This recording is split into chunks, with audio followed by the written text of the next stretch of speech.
vertical or horizontal? Either way, man, it doesn't matter to me. All right, let's just do this. Sure, that's fine. Got a good Sorry. overview of your face Track. and your body there.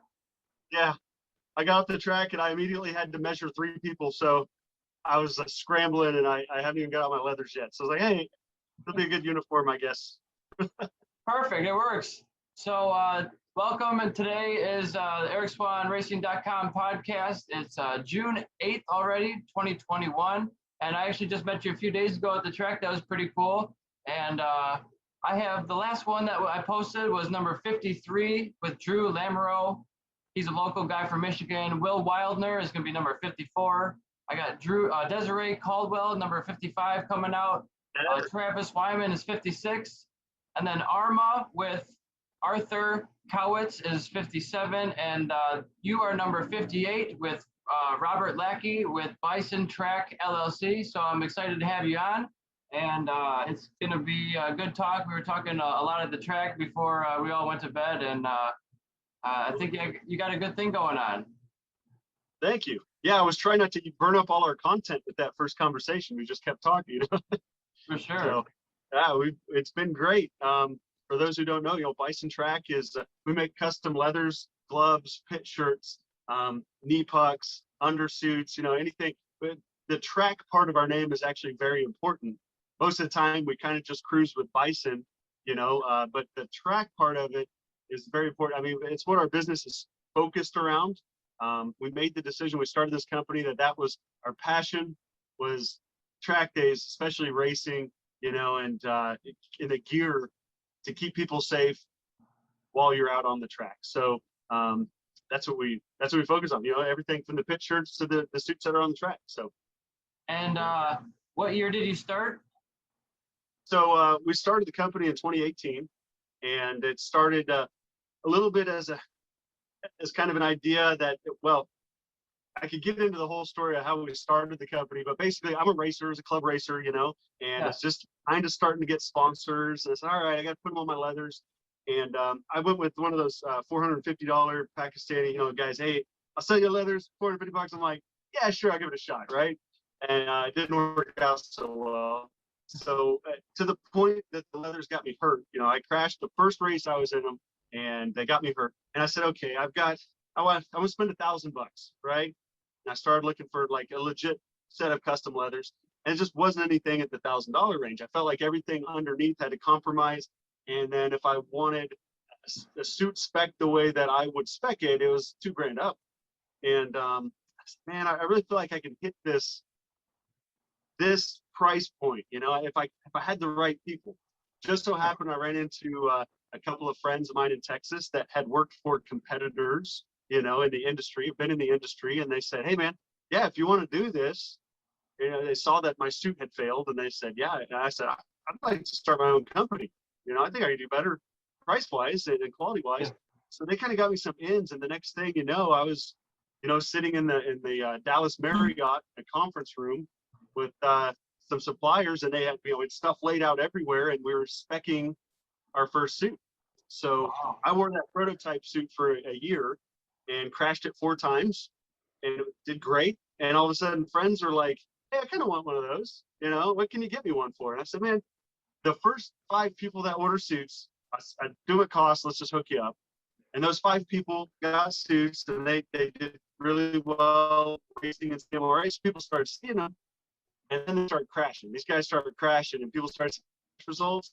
It took off. All of a sudden, Texas exploded, and so our side hustle really took off. And next thing you know, we're having to hire people and do this full time. So it's been a rapid growth. That's awesome. To start during a really difficult time. I mean, 2018, 2019 were booming economies, but you get into 2020 and everything starts shutting down. But certain industries are a little bit safe from that. Like you see the simulator rigs are blowing off the shelves, and they can't keep them in stock. And everybody with the stimulus packages has another $1,000, right? And that's a great price point for your suits. Yeah, exactly. And what was interesting was the transition to full-time for us happened right before COVID. So okay. That we decided we were taking this full-time. I'm in our RV right now, which is our house. we've lived in this RV for 2 years now, and we made that decision because we wanted to follow Moto America and hit all the regional stuff we could in the area. So right now we're at Road America. You know, last weekend we were at Black Hawk Farm in Illinois, and we'll be here through Road America, and then we're heading to Brainerd and then on to Washington State. So anyway, we made the decision that we were going to be in the RV, and our first trip out, we went to NOLA for CMRA, and Friday practice was going, and then all of a sudden they stopped it and they said, everybody go home. The governor said you can't be here, COVID lockdown, and that was it. All of a sudden, people were requesting refunds that had orders in process. I was literally measuring somebody when they called the paddock meeting to shut it down, and that guy said, well, I guess I'm not going to buy today. Let me just wait. And everything stopped for like 2 months. So we went back to Kansas, parked the RV, and we had no idea what was going to happen. And then the stimulus checks hit, and it was like, we couldn't keep up. It was just everybody. I even made a little meme thing. I used some meme generator to make a Donald Trump tweet that said, I'm sending everybody $1,000 so you can go buy a Bison suit. Yeah. Seemed like that's what people were doing. I put that on our social media. It was a big hit. So yeah, sure. we went through that little lull, but then we rebounded, and it's been good since then. That's awesome to see. You know, I had some truck trouble, and I was taking my truck in for some service, and everything was full because everybody now has some money to fix their car that they haven't been fixing for the last couple of years. Finally take it in, you know, and finally make that exhaust purchase or a suit upgrade, whatever it is. Yeah, and you know, it's funny that you mentioned that. I came from the automotive industry. I was 20 years in the automotive industry. I was a service manager before you know, I left to do this full time. And I still talk to those guys. You know, I have a lot of friends in the industry, and they're like, man, it's the same thing. For a month, nobody came in the store, and then all of a sudden, you know, the service bays were full. We couldn't keep cars on the lot. It was insanity. So it's really interesting, you know, to look at different industries and how they're impacted by this. I'm fortunate that the motorcycle industry has been good, you know. For sure. So you're a track rat, so to speak. You've been at the track almost every weekend now. Yeah, it's you know, it's interesting. My wife and I, we both grew up in Wichita, Kansas. There's a little dirt track just north of Wichita called 81 Speedway.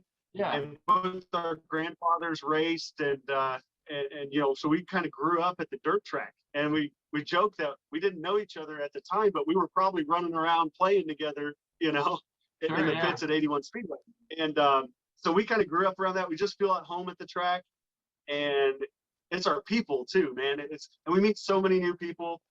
Just this weekend, it's we come up here and we got the families that we met last year. You know, they're fighting over us. So come to our house, we'll take you out on the boat. Come to our place, and you know, you can hook your RV up, and we'll feed you every night. And Sean Hill, who races Twins Cup, Sean and Shar put us up the last week. Hooked the RV up next to their house. They cooked dinner for us, and they wouldn't let us leave, man. So the hospitality's been amazing, but being at the track and seeing everybody and just hanging out is awesome. And then as a bonus today, I got to ride. So that happens every time. You know, yeah, so. You know, I just met you by chance. I had no idea you were even at the track. I had just stopped on my bicycle to chat with some random people, like the first canopy after the break, you know, after the grassy knoll there. And I had actually talked to one person who, forget his name, maybe Matt, but he was into the weeds quite a bit, and I pushed him out. And we were just chatting about that. Yeah, Mike. Yeah. Mike, yeah. He made it pretty far in the weeds, but he didn't drop the bike. He kept it up, and he got back in the race. It just cost him like 45 seconds or something. Yeah, Mike was. I seemed like all those guys had bad luck that weekend. I mean, that whole group of guys that you were talking to. So Mike ran off, but he didn't crash. Anthony Cano's had trouble all season. He's crashed a few times, and it's his first year expert, so he's pushing, and you know, he's had, and then he had mechanicals. Nick Doss there, he had a couple crashes recently. So yeah, it's just bad luck, but that's why, you know, I mean, it's part of racing, and that's why we make these things, you know, keep safe. For sure. Yeah, last weekend at Blackhawk was my first ever weekend corner working, so it was a whole new perspective on the sport. And Nick was actually the first bike. I didn't pick up his bike, but I loaded it on the crash truck and, you know, rode the crash truck back with him and all that stuff to his pit and helped unload. But yeah, it was so cool to do it. And did you know that they pay you to do that? You actually get Right? paid to go to the track and help people out and be with your And they feed community. you I'm like, lunch. why didn't I do this 6 years ago? Exactly. Dude, I'm telling you, my kid, my 14-year-old son, we're at a racetrack every weekend. He's trying to make a buck. I said, why don't you go corner work? You get front row seats. They pay you, they feed you. I don't have to deal with you for the day. So maybe No, someday he'll figure that out. I think you might have to be 16 or 18, depending on the organization. Oh, yeah.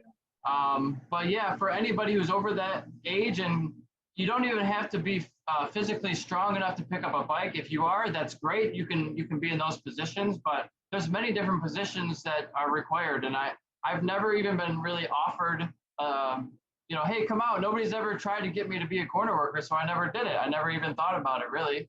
I guess it was all volunteer and you make no money. So I'm like, I don't want to lose money going there.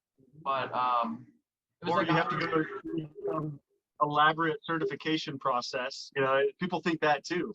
Like, no, you just gotta go to the meeting and then they send you out there. So it wasn't that long. It was like an hour or two meeting. And then what was really cool was Jack took me around to all the different corners at Blackhawk and said, hey, look here, this is what to look for. Look, over there is a lot of deer sometimes, so be really careful and watch for that section. Watch the turtles. And if you do pick up a turtle, make sure you put him in the right direction, because he'll just turn around and go back the same way. They're really smart. You gotta watch out for them. And Blackhawk Farms, being Blackhawk Farms, there's Blackhawks everywhere.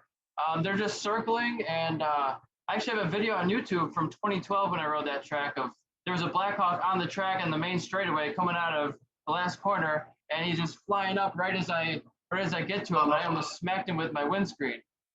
It was really close. Yeah.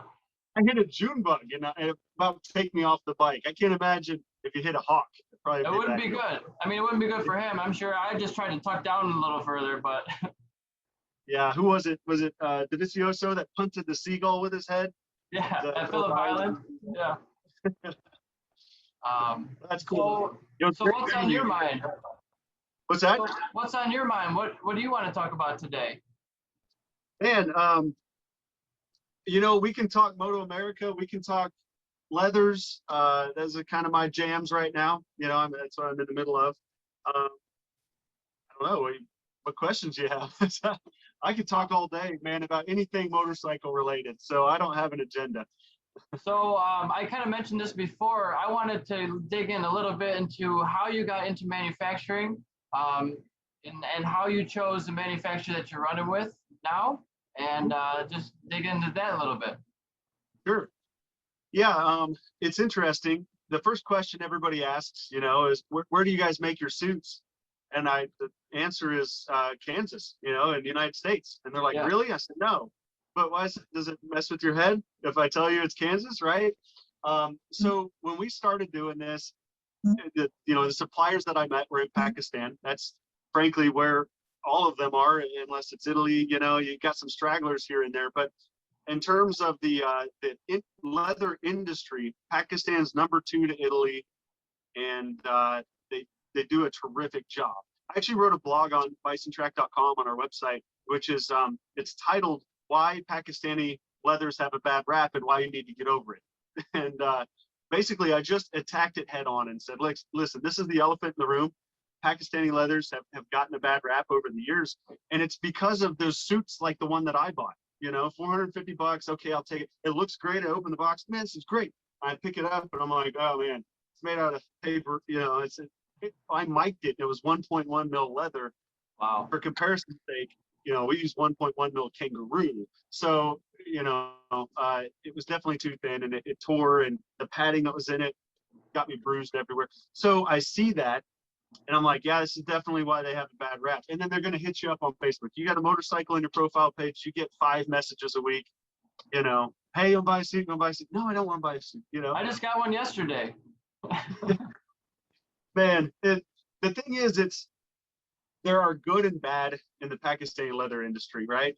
What you have is a bunch of spin-offs. You've got really 7 to 10 main factories that are, I would say, modern, Western looking facilities with people that know what they're doing, and are, in a clean work environment. The leather's coming from a proper tannery that is following all the rules and regulations. And out of those, let's say 10 factories, you have all these spin-offs. And we experienced that firsthand because we found our factory. I met with with them in Dallas. We shook hands, no language barrier, everything good. And it was interesting when I met with them because he lays out on the conference table, he lays out all these zippers, metal zippers, plastic zippers, the stretch material here, the Kevlar stretch. There's all these different swatches, of just this. There's like 6 different ones. And of course, all the leather and the armor pieces and stuff. So just kind of get an idea how we want to build the suit. And I said, well, why are there so many zippers? And he says, okay, so here are the metal YKK, the genuine YKK zippers. Here's the China YKK zippers. And then here's the Pakistani YKK zippers. And these are the different price points. And these are all the sizes you can get. I'm like, okay, well, I want these sizes. Let's just push all the knockoffs aside. Now I need the certification. I need the certificate that shows me this is genuine. Okay, well, we got the paperwork. Great. All right, now on to the next thing. Okay, so stretch material. This is the Swiss Kepler Tech. It's this much. It's expensive. But then we hear some knockoffs, and then there's some with less Kevlar content. And these are the prices. Okay, let's just get that out of here. I want the Swiss stuff. Give me the certification. Got it. And so we went through that and we ended up, okay, this is what the suit's going to cost. And by the way, every single one is going to be different. We're not doing 10 black and white ones, 10 blue ones, 30, 40, 50. Every single one is different size and design. And they said, okay, cool, we can do it. So we started that and went through some growing pains. We actually switched factories pretty early on, like within the first 6 months. We started this, we gave another one a try. Their quality was so much better. Everything was better. And so quality control is so important. If you don't have the quality control, you're just guessing. Absolutely. And at that time, I was personally quality controlling every single suit that came through. And we weren't selling very many, so I could do that. Now, actually, our quality control shipping and receiving department is my mother-in-law, Kathy Wagner in Wichita. So everything comes to her. She sorts through, and she has literally half of her house is Bison. It's Wow. Their living room and kitchen and dining room is open. Everything else is Bison. Wow. Suit, gloves, shelves, everything everywhere.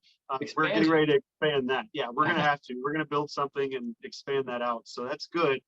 But yeah, it's the quality control. I'd look at things and say, why is this being done this way? Or let's make tweaks here or there. And our suits continuously are changing, but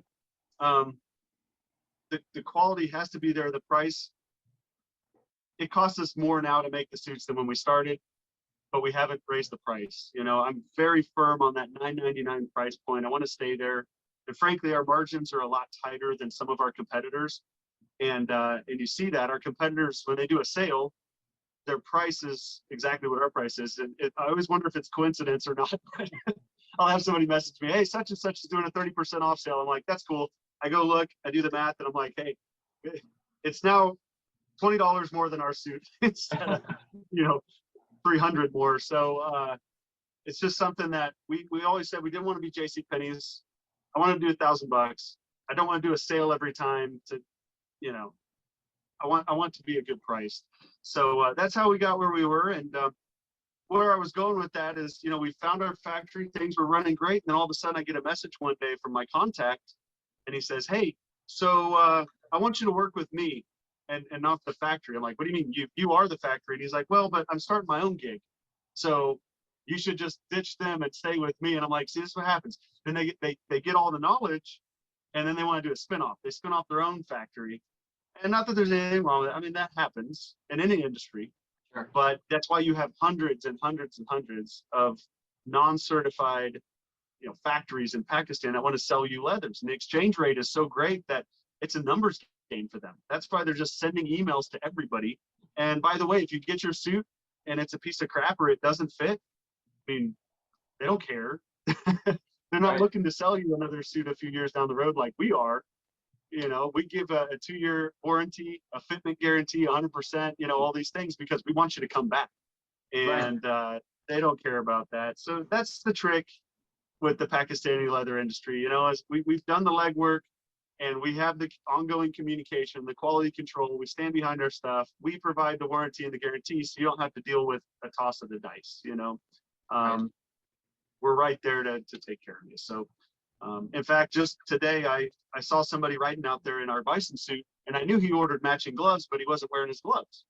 And I went over and said, "How come you're not wearing the gloves?" He's like, "Man, I didn't know if it was a break-in thing. My fingers are a little long, And I said, "Give them to me. Let's check. Okay, let's get you another pair of gloves. I need you wearing them, So, it's important to me that what you order fits you properly and performs the way it's supposed to. And if it doesn't, then we fix it. So That's good to hear. Not many people are willing to come and talk to you on a podcast and open up about their business and their operations. So it's very humbling to see just the raw value in front of you. That's cool. I appreciate that. Listen, I want to be transparent with everybody. I had a guy just a couple weeks ago tell me what he's like, "You're just a middleman, right, for Pakistani leathers." I'm like, well, I would be if I was selling exactly what they were providing, but our suits are totally different. I mean, I designed every line on these suits, or I tweaked at least every line on the suits, and I know exactly what goes into them.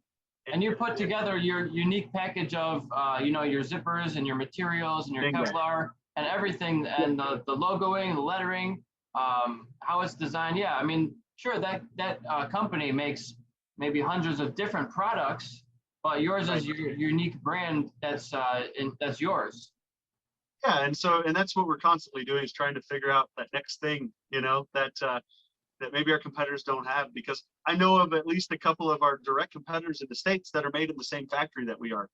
But if you take our suits and you hold them up side by side and you open them up, they're totally different, and that's really all you want to see. I mean, you look at Apple products, or maybe not Apple, but there's some companies out there that are made electronics, that are made in other countries, and there's probably other their competitors' products that come out of the same factory, but they're totally different. It's just a matter of what do you want, what do you need, and what do you like best, And that's everybody all the time. I'm like, look, a suit's a suit. Really, at the end of the day, there aren't many bad products out there. There's very few suits that I see, because I try to look at every one of them, and I repair a lot. I got my sewing machine right here, so now I'm doing trackside repairs, and so I see about every brand. I look them over, what are they doing here? What are they doing there? Not to steal secrets, because I like the way my stuff is. I just want to look at it. There's like one, maybe two companies that come to mind that I'm like, yeah, I wouldn't buy that one. But really, everything out there right now is quality stuff. And the word gets out about what's good and what's not. It's just a matter of who do you feel most comfortable doing business with, who's going to take care of you, who's in the community, and I feel like that's where we set ourselves apart. So now, I was impressed when I was watching a lot of the tire vendors when I was at the racetrack. Michelin was a sponsor of mine at Sport Bike Tire Service, and I was watching them do their thing all the time, pitted under their canopies, and they would go around to all the different racers and like, what tires is he on? What tires is he on? And just make notes of what tire every single person in the paddock is on, and like what percentage of Michelin do we have? Do you go through kind of the same type of thing and see like who's wearing what? And I was impressed. I saw a ton of people in Bison this weekend at Blackhawk. Yeah, so I do kind of keep tabs on who's wearing what, just because it's interesting, and it is cool when you start to see people that you're like, I don't know that person, or like, who is that? I don't even recognize that suit, because now I'm pretty hands off in the design process. We have a graphic designer, we have a customer experience coordinator that handles most of the communication, and I watch as much as I can from the background. But we sell so much now that I can't keep track of everyone. So it's cool to see stuff that I'm like, I've never seen this this person or this dude. I have to go talk to them. It's a good thing to have. But Blackhawk, especially that area, Wisconsin, Illinois, we really blew up there last year because we spent 7 weeks in the area, and it was kind of unplanned. And we got up here, the weather was great, the people were awesome, and all of a sudden we're like, been here 7 weeks, and we just kind of expanded. The first 24 hours we were at Blackhawk for CCS, nobody came and talked to us. Like, we had the whole setup, flags up, suits hanging everywhere. Nobody even came and acknowledged us. And I'm like, this might be a bust. And then the next day, some people showed up. And the next day, they brought their friends. And day 3, I was a measuring fool. We sold out of all of our gloves, sold all of our gloves, almost all of our t-shirts. We had measured, a dozen people that last day. And so the next time we came back, all of a sudden you start to see those suits pop up, and it's just viral from that point. I mean, it's, once a few people see them and oh, those look good, but then how they crash, a few people crash, then all of a sudden the orders hit, because the products, as sounds cliche, the products sell themselves, really, and so when you make something good, that looks good, that performs well, and it's at the price point that it is, to sell itself. And that's what's happening in Wisconsin and Illinois. So it's great. Yeah, because you can easily spend a couple $1,000s on a suit. And maybe, I've never touched your Bison suit, so I can't say for sure, but maybe those suits are very comparable to yours. What would you say to that?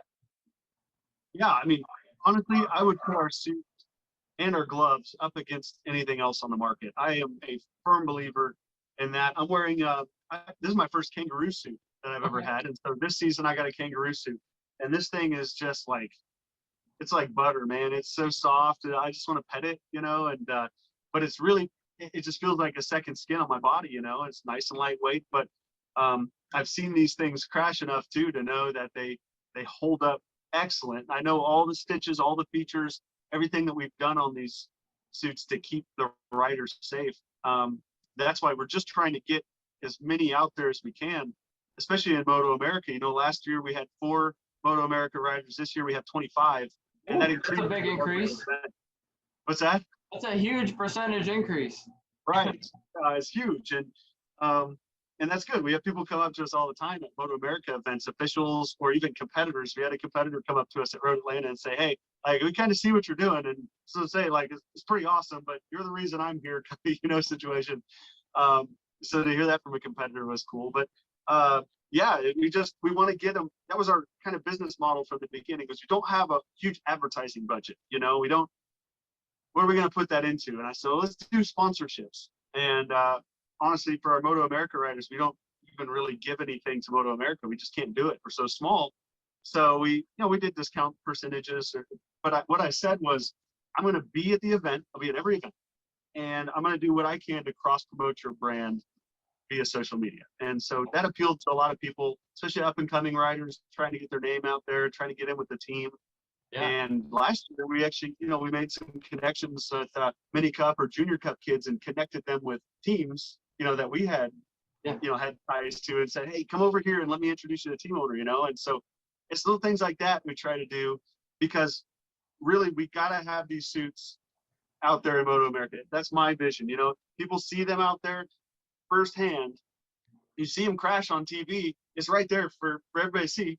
There's no, it doesn't get on the crash truck. You go away like at track day. Oh, such crash. Okay, no, you see it on the screen. They show them, and so I thought, well, I had enough faith in this. Let's get it out there in front of everybody to see. And so, like I said, last year the results being what they were from the season, and the fact that we were there, we just had riders coming to us saying, hey, you know what, I've got other offers on the table, but I'd like to go with you guys because you're here. I'm like, yeah, let's go. So. And you hear so many stories of people wanting, gear fixed from other brands, and then they're not maybe a specific type of rider and not being able to get service done. And that seems like a problem with some brands. Yeah, it's interesting, even in the Moto America paddock, where you hear stories about, a rider going to a supplier and saying, hey, I need this thing fixed. And they're like, no, I can't help you because you're not a premier class rider. You're not good enough. And I'm like, give it to me. I'll fix it, or like, let's figure something out. And actually, that's why I got the sewing machine here in the RV with me. We last year, actually at Pittsburgh, Dominic Doyle got into a bad crash first lap, and he was running second or third, and went off track, tucked the front, and ended up right in the middle of the track. And Alexis Oliveira hit him. She had nowhere to go, and she hit him right in the back. He was sitting upright, and she nailed him, and her brake rotor tore the back of the suit, in the perforated panel, and it put a perfect, it looked like a pizza cutter had hit it, and I looked at it. Luckily, Dominic was okay. It caught the back protector and everything, and so he was okay. I said, all right, you want to go and race too? Let me get that suit. Let's just patch it. Easy repair. I ran all over the paddock, and nobody had a sewing machine. Nobody had anything to patch the suit. And I'm like, okay, I'm gonna get a sewing machine. I'm gonna set it. So by the next round, I had Austin Miller's dad, Craig Miller. He had this singer. And I knew he had it. I said, "Hey, Craig, you still got that singer? You bring it to Jersey?"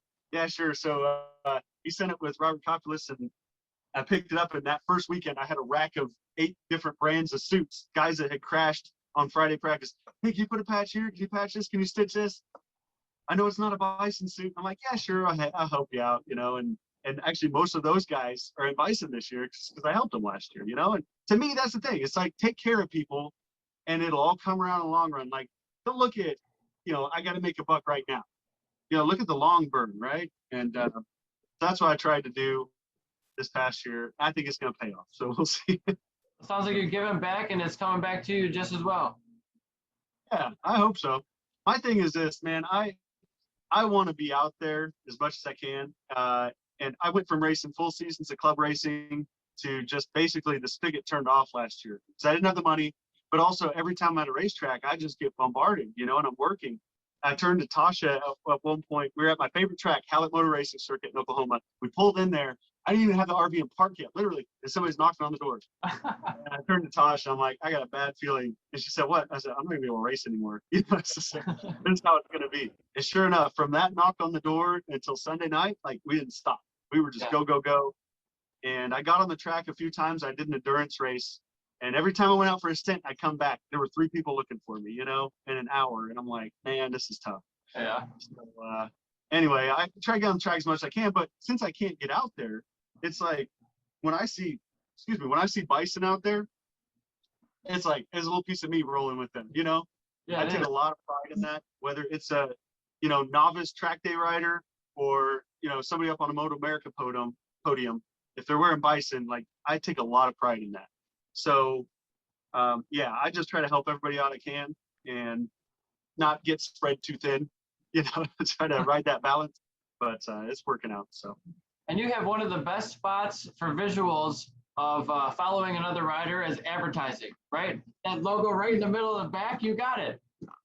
So it's funny you mention that. So I was just out. So we're at Road America, like I said. I'd never ridden here, and I've got some friends here from Oklahoma, and they're all fast advanced guys. So one of them has an S1000RR, one's got a R1M that's built, and one has a brand new V4R. It's full carbon, full build, insane bike. All 3 of them were like, "Hey, ride our bikes. Just ride our bikes." And I was like, "I'm not going to ride these bikes, man. I'm a clapped out SV kind of guy."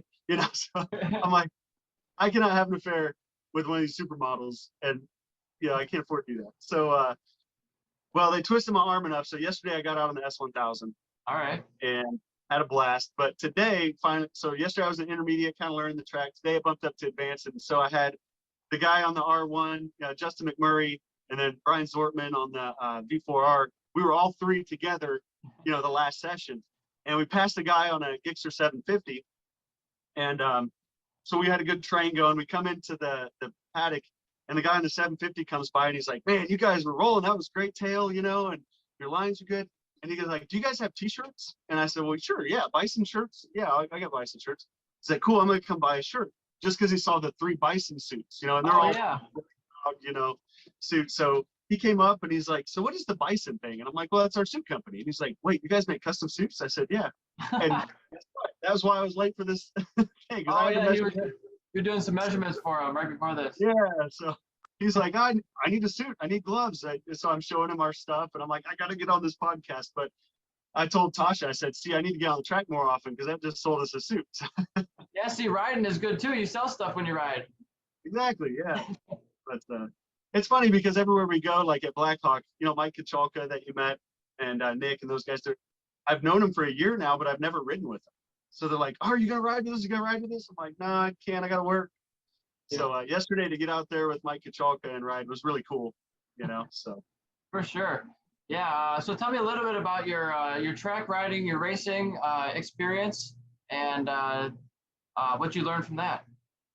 Oh, man. Well, I've always wanted to do it, and I didn't start riding bikes until I was 27. My family forbid it, it's forbidden because my uncle almost died on one, when I was itty bitty. So they said, no street bikes.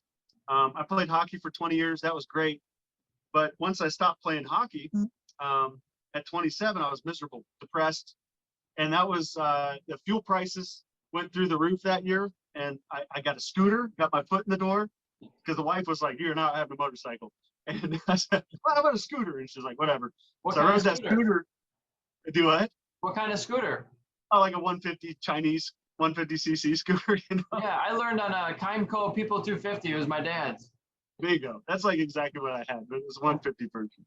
I gotcha. And so I went from that. I said, you know what? I kind of need a bike that, because scooter, I can't get out of my own way. Like, this is dangerous. I got to be able to accelerate, you know, through traffic. She's like, whatever, do what you want, right? So I did what I wanted. I got a Katana 600, great starter bike, you know, and I ended up with a Ducati 620 Monster, which was really what I was after in the first place. Yeah. And anyway, I ended up, I went through a few Ducatis, and then I had my dream bike, a 996. And I'm like, all right, this is my dream bike. I had it for like 2 or 3 months. And we went to Arkansas to Highway 23, Big Trail, and I'm riding this thing. Everything's great.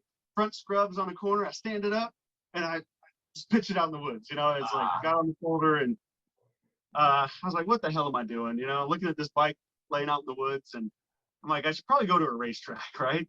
So fixed that bike, took it to Hallett Motor Racing Circuit, rode 1 track day. That was it. I was done. No more street riding. Sold that bike and went racing immediately after that. 1 track day. So anyway, I did club racing, and I told Tosha, I said, give me 3 years just to get this out of my system, right? Well, I still can't. She's like, all right, you got 3 years. So I want to win a championship. So I won a novice championship in year 3, but then I have expert plates. So I'm like, well, I mean, I got to see what I could do an expert, right? So started racing SVs, and you know, it was good. But then that was about the point that Bison started building, you know, taking off. And so I kind of backed off. And this past year, like I said, I haven't really raced. I did do Moto America last season, which was insane. Chris Silligard's a good friend of mine, and he happened to have an FZ07, that, like a B bike. He's like, I really think you need to ride Moto America, because we rode at Barber together. And I'm like, you know, clapped out SV, and he's like, dude, you're doing good on the SV. Like, let's try to do Moto America. I'm like, no. Well, like 2 weeks later was, or 3 weeks after that Barber track day was the Indianapolis Moto America round. And so he calls me on the way home, and he's like, listen, I'm going to get this FC ready, and you're going to race at Indy. I'm like, no, it's crazy. He's like, no, you really should. And I got to thinking, my grandma always said that we were going to go to Indianapolis. She wanted to take me to Indy 500. That was her dream. And she said, even if we don't go to the 500, I want to go to the museum. I want to go to some event and just go there and take you to Indianapolis. But we never got to do that. So I'm thinking, you know what? I need to try this. So I put a thing out on social media because I didn't have the money to do it. Chris is like, I got the bike, you know, figured out, whatever. You get tires, gas, we're good. So I put a little shout out video on social media. It was like, I might have a chance to race at Indy if, you know, I got any businesses want to help me. I had like $3,000 overnight.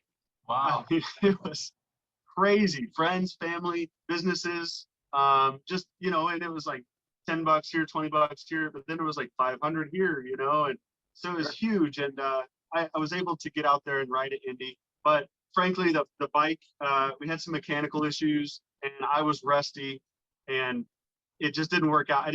Qualifying 1 was a throwaway. We didn't get any times in. Practice was a throwaway. So Q2, I had to put it all together, and it just didn't work out. So that was unfortunate. I didn't even make the grid, but I told them, you know, they were trying to get me on the grid as like, you know, a exception, because I was in by 1.5 seconds, but then Rocco Landers ran a stupid track record and bumped me out by a half a second on the last lap. So, you know, they're like, well, maybe we let you in. But I said, listen, I'll just come back and earn it. I don't want to be the pity vote to get out there. I want to earn it. So I'll give it another shot at some point, but, you know, it sucks. I'm not able to club race because I do miss that, you know, and I'll probably try to race Daytona in October for sure. Other than that, I'll do some Weir endurance with some friends. And so that'll give me some seat time and try to hit up Daytona later, you know?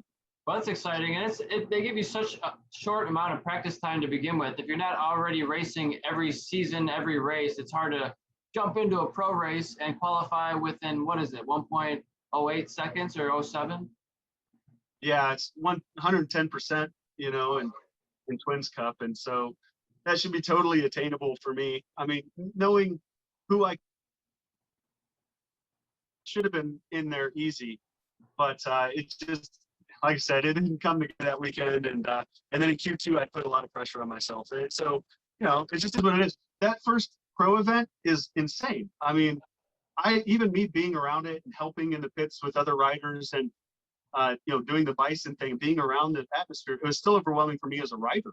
Having to go get your pictures taken and having to be here for this meeting and do all your waivers online and to go park for May and all.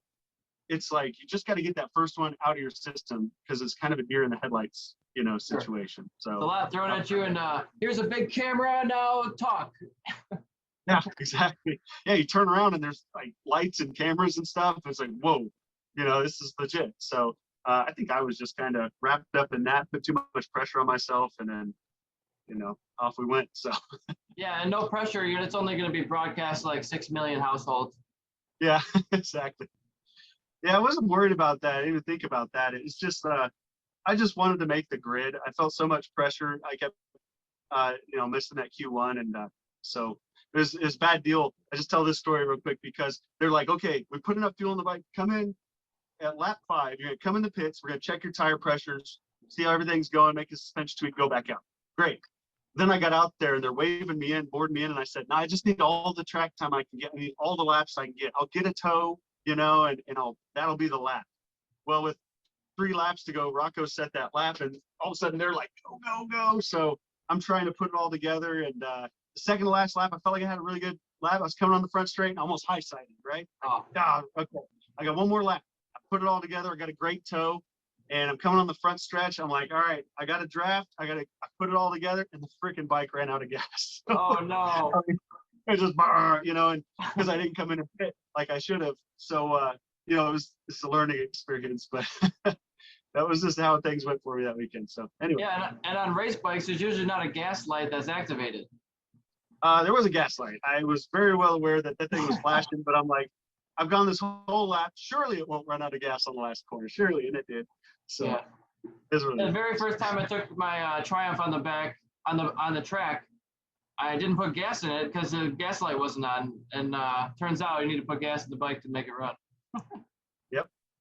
I think we've all been there at one point, though, Oh yeah, for sure. But yeah, that first pro weekend, I'm sure there's so many things you're not used to, and the speed of everything, and the lack of track time, and also you gotta worry about everybody else getting lapped, maybe, or passed by faster racers who are already setting track records. Yeah, it was I have all kinds of excuses I could use. Yeah. I felt bad because at one point the bike was pushing. That was what I was fighting. It would turn in fine, and that was just pushing. And I come out of, I think it's like corner 3 or 4 onto the side straightaway on the oval, and there's the white line. You can't exceed track limits. Can't keep it on white line. The bike's just pushing up there, and I shouldn't even be up there. And all of a sudden I felt something on my butt and then on my foot. I'm like, what is something falling off the bike? I looked over and Daniel Adams is right there. And I raced with him in Texas, and I'm like pushing him over the line. I'm like, oh gosh. So I had to get out of the throttle, and he turns around, like flips me off. I was like, I deserve it. I'm sorry. I don't. And so I was just trying to stay out of it. I felt terrible, but whatever. It's hard sometimes. They're just fighting for that space. You don't even know they're coming. Yeah, right. That just put in perspective how slow I was going. I was like, man, this is miserable. So, but anyway, yeah. So, but riding with these guys on the track, and was really cool because these are all guys that I know. But I'm like, I just try to stay out of your way. And but that was really cool. And now it's funny because I'll go and I'm like holding somebody's bike and park for May. Like they're like, are you riding? Are you racing? I'm like, no. Racer, I didn't even make the grid. Yeah. So that one event now, everybody asked me, are you gonna race? No, I'm just the suit guy, so not a racer. I'm not a real racer. I'm a pretend racer. Well, maybe when you get enough sales, you can hire someone else to help handle all the alterations and the sewing. Yes. Well, actually, you mentioned that we have a partner that's been at the Moto America events this season. They're Sage Tailoring out of Ohio, and Grover and Kim. They called me last year and they said, hey, we kind of want to start coming to events trackside. Do you think it would be a good thing for us? I'm like, absolutely, please do it. So they came to Indianapolis, actually, that event that I ran. They were there, and we met and kind of hit it off. And I said, well, come to Daytona and let's just see how Daytona goes for you. So they showed up there and they did not stop, man. They were swamped. Then they came to round one. They came to Road Atlanta, same deal. And it was nice because I could just take people over to them and say, hey, here, they'll take care of you. And then I go run around and take care of everybody in the paddock, all of our riders, you know. And so they're going to have to hire somebody else, I think, to be trackside. But they're like, man, we do not stop. And they're really hard workers. They're great people. So they've been at the events, and that'll be great. I don't think they're going to come to the Ridge and Laguna Seca, those West Coast events. But I'm like, man, I might have to fly you out there. You know? You can use my sewing machine, sleep in my RV. I'll just fly you out there because I need it. Yeah, it's a carry-on. Yeah, exactly. But yeah, man, it's great to see you doing all that stuff, and I just like to help promote people and dig into the businesses and the characters that are already out there. There's so many interesting people at the racetrack that nobody gets to see, so I'm just trying to shine a light on you. That's cool, man. I really appreciate that. Like I said, we don't, you know, we have small budget. We're still small fish. We're rapidly growing. In fact, the 300% increase, you know, since last year. That's how much we're growing. We had a great year last year. So we're rapidly growing. However, we just don't have, you know, still people every day, like the guy today. Wait, you guys make custom suits? Yes. Did you not see all of them out there? Let's do this. Yeah. So anything like this is so helpful and appreciated, man. It's awesome. Yeah, so make sure that you share it, and you know, we tagged anybody that we talked about to get as most eyeballs on it as possible. I'm going to try something a little different with yours. In addition to posting it normally, I'm going to try to make it into a reel for like Instagram TV and a reel for YouTube. Those are huge. My buddy, he opens packs, like card packs online, and he gets massive amount of views just from the reels. Like when you're scrolling through, watching those, or it might be short. Maybe it just highlights like a conversation or a paragraph that we said, instead of like a 2-hour length video that some people don't want to sit through and watch it. And that's fine. So you got to make it in segments sometimes. Yeah, that's awesome, man. Well, we really appreciate that, and we'll share on ours as well. So Bison Track, here's our social media, you know, tags. We've got a YouTube channel as well, so we'll be sure to kind of cross promote there on YouTube. And definitely, you know, I recommend go subscribe and check it out, because I do a video. I try to do one every week, you know, like we did a crash video last week, was crash week. So try to show, here's how our suits crash, here's what we do for them, clean them up, and here's how you can do it at home, you know, stuff like that. Kind of helpful. How to break in suits, you know, we did unboxing with this one, so you know what to expect. And so we do fun stuff there. But anyway, we'll help cross promote this there and get the word out about this, because I've watched some of your podcasts, you know, went back and like I said, I watched, I'm like, oh, this is great. I had no idea. And already today, I got 3 new subscribers, I think, the guys that I was down in the paddock with. So, oh, yeah, for sure. Try to spread the word, like you said. Get us all networked. You know? And I wanted to say, I like your logo. You know, Bison is delicious meat. Bison, they have Bison trucks. I think I saw Bison semi trucks, Bison leathers, and Bison everything. Yeah. So real quick on the Bison name, everybody knows that's where we came up with that. So Kansas, we're from Kansas originally. Oklahoma is where the company started. Texas is really where the company blew up. So kind of in that corridor, they said Bison's great. Plus, we're Oklahoma City Thunder fans, basketball, and the mascot's a bison. Plus, you think of bison, you think like America, tough, badass animal. I'm like, there you go. So yeah, I thought bison was great. And then our good friend Mike Pedrini is a graphic designer. He came up with the logo, and we were like, that's perfect. There you go. So now, thank you. Man. It's not made of bison yet, is it? Nope. Everybody asks that, and that's the problem with naming your company Bison and not making your leather out of, you know. Like, so I get bison leather? Is bison leather? No, it's not. It's cow or kangaroo. You should you should integrate that into your slogan. You know how Chick-fil-A is like, eat more chicken, or eat more, what do they say? Yeah, eat more chicken, eat more cows. Yep. That's a good idea. We should come up with some kind of twist on that. Yeah, play on words or something. Yeah, exactly. So Road America is coming up this weekend, and then you got a full slate of schedule on the docket. It sounds like, you know, I'm going to be doing a bunch of corner working. I'm trying to do at least 5 weekends this year of corner working. next weekend will be my first pro race, so that'll be way different, I think, than CCS. Not better or worse, probably just more people. I think we only had 16 corner workers for an event, which is like 1 or 2 people pretty much for every corner. And not every corner is manned. I think they had 8 stations, and like turn 2, turn 6. I think a couple other stations in the middle weren't manned, which is kind of fine because they're not hot spots for crashing. But I think that it's better to have more people. Like sometimes at the Moto America events, I've heard they can have upwards of 100 people. Yeah. Well, it's good that you did the one at Blackhawk to get ready for this one. Yeah. And I'll be interested to hear hear what the difference was between those 2 experiences. I've never corner worked Moto America, so I can imagine it's quite an operation, Apparently they'll have, they're supposed to have a corner captain who is basically the manager of the corner, and who doesn't do anything. He doesn't flag, he doesn't pick up bikes, he just tells people what to do and assesses the situation.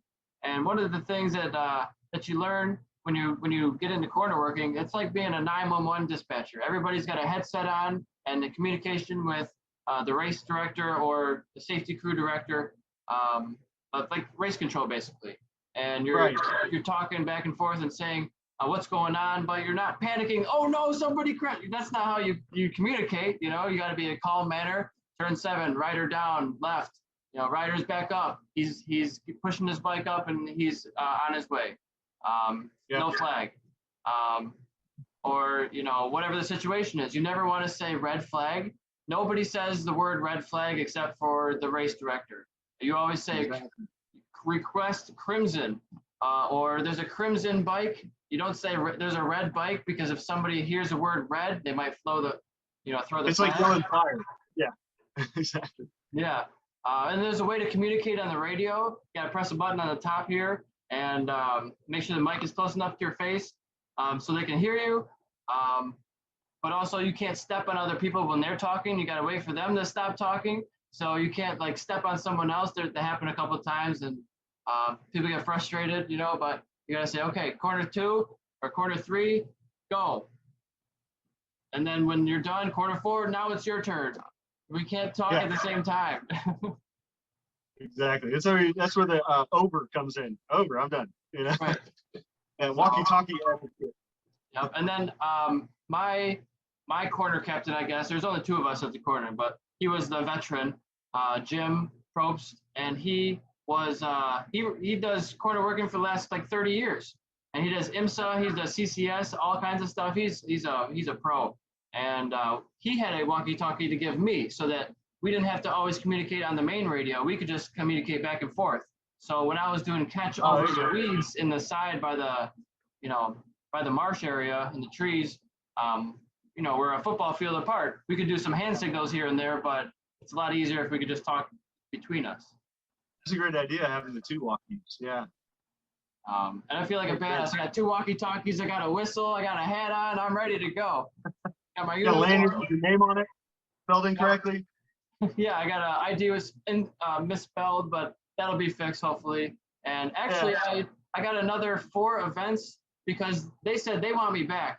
They want me back in every single event, and I'm like, I already have 20 events scheduled this year. I can't really fit in another 12 events.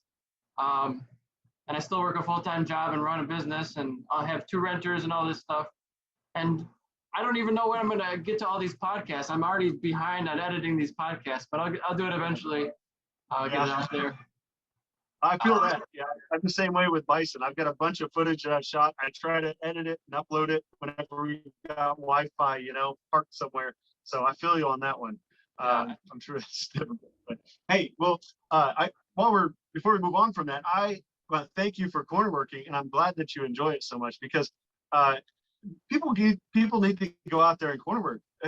We can't do these races without them, and I'm one of those guys. I try to wave at all the corner workers, man, because it makes me feel like a MotoGP rider, waving at fans, but mainly because I appreciate them, and I think that's super cool that you did that, that you enjoy it, that you're going to continue to do it, because it's hard to find people, man.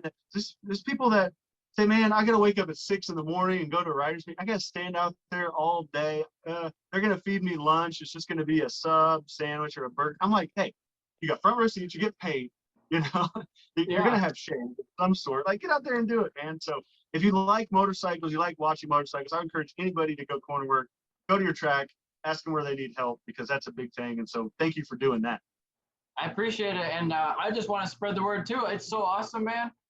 There's benefits. This is going on my resume. This is, this is a huge credential that I'm proud of, and I'm so happy to be at the track and meet new people, and not always in the best of circumstances at the side of the track. But I mean, it feels good to help out riders. And this is a way for me to get back into it and meet new people and hopefully give out some business cards and my stickers and sell some products. And just like you are meeting people and selling the leathers, I hope to meet people and sell exhaust and hard parts and all kinds of stuff. I have access to 11,000 products through my almost 30 brands that I have. And so we're just trying to list it all for sale. But yeah, the corner working stuff, man, you get discounts on all your meals at concessions. So that's a plus.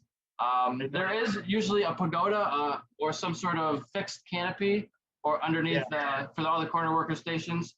And I was over when I was doing catch, I found a tree and I got some free shade there. But yeah, you get the treatment, that's for sure. And the respect of all the riders, everybody waves at you and I'm always clapping and, good job.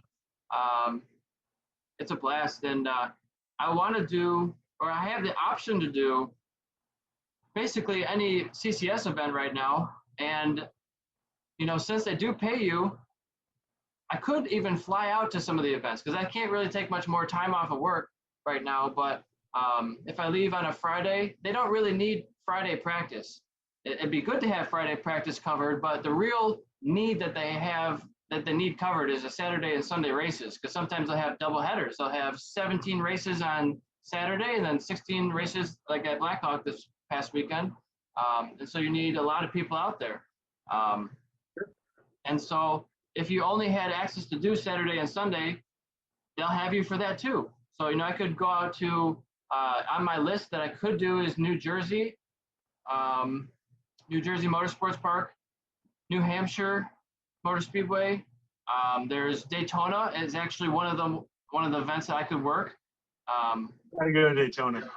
I would love, and they actually pay you more at that event than any other event. Bonus. And so it would maybe work out. There's also one Homestead Miami Speedway in the tip of Florida. Might be another one I could do. And also the Petite Le Mans in Road Atlanta is possibly one that I might do this year for corner working. So there's like maybe 8 or 9 events this year that I could get paid corner working at.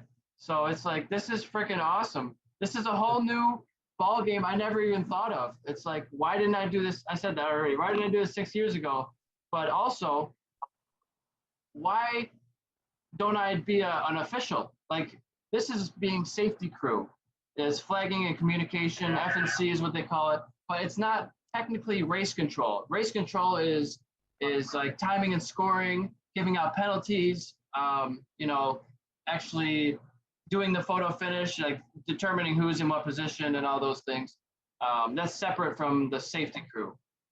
That's a whole different thing. So that'd be cool to learn too. I've never even seen that happen. It was so eye-opening to hear the radio communication, because I've heard and seen crashes 1,000 times. I've seen people pick up bikes, and I kind of know what to do for that. But I was kind of nervous on the radio. Like, I use the intercom at work all day. It's not an issue. I talk on the podcast. I learned how to talk a long time ago, but I've never heard the communication of what you're supposed to say on the radio. That whole etiquette, It's totally new for me. And to hear like, oh, rider, blah, blah, blah, blend line violation. I'm like, oh, that guy screwed up. Or, all the different things. Black flag this guy, he jumped a start. Black flag this person, this issue, he's smoking. And so you hear all the gossip. And it's not gossip, but it's the facts from the track. The inner workings. Yeah, exactly. You it's hear funny the because facts. if you're watching or you're out on the track, you don't even realize that all that stuff goes on. Like you were telling me the other night, hey, leader is passing turn 3, leaders passing turn 5, leaders passing, this bike's doing this. And to hear all that in the background, it's cool. Makes you feel like you're part of this whole thing that's coming together to make this event happen, that if you're just spectating or riding, it's seamless. You don't even notice it, right? There's all these little things that go into it. It's cool to be part of that. I think my coolest corner working experience, this was actually terrible, but it ended up okay. But we had a guy crash on a blind corner at Hallett. He was coming up a hill and crashed in a group, and he was leading the race. And so he's laying in the middle of the track. He's out.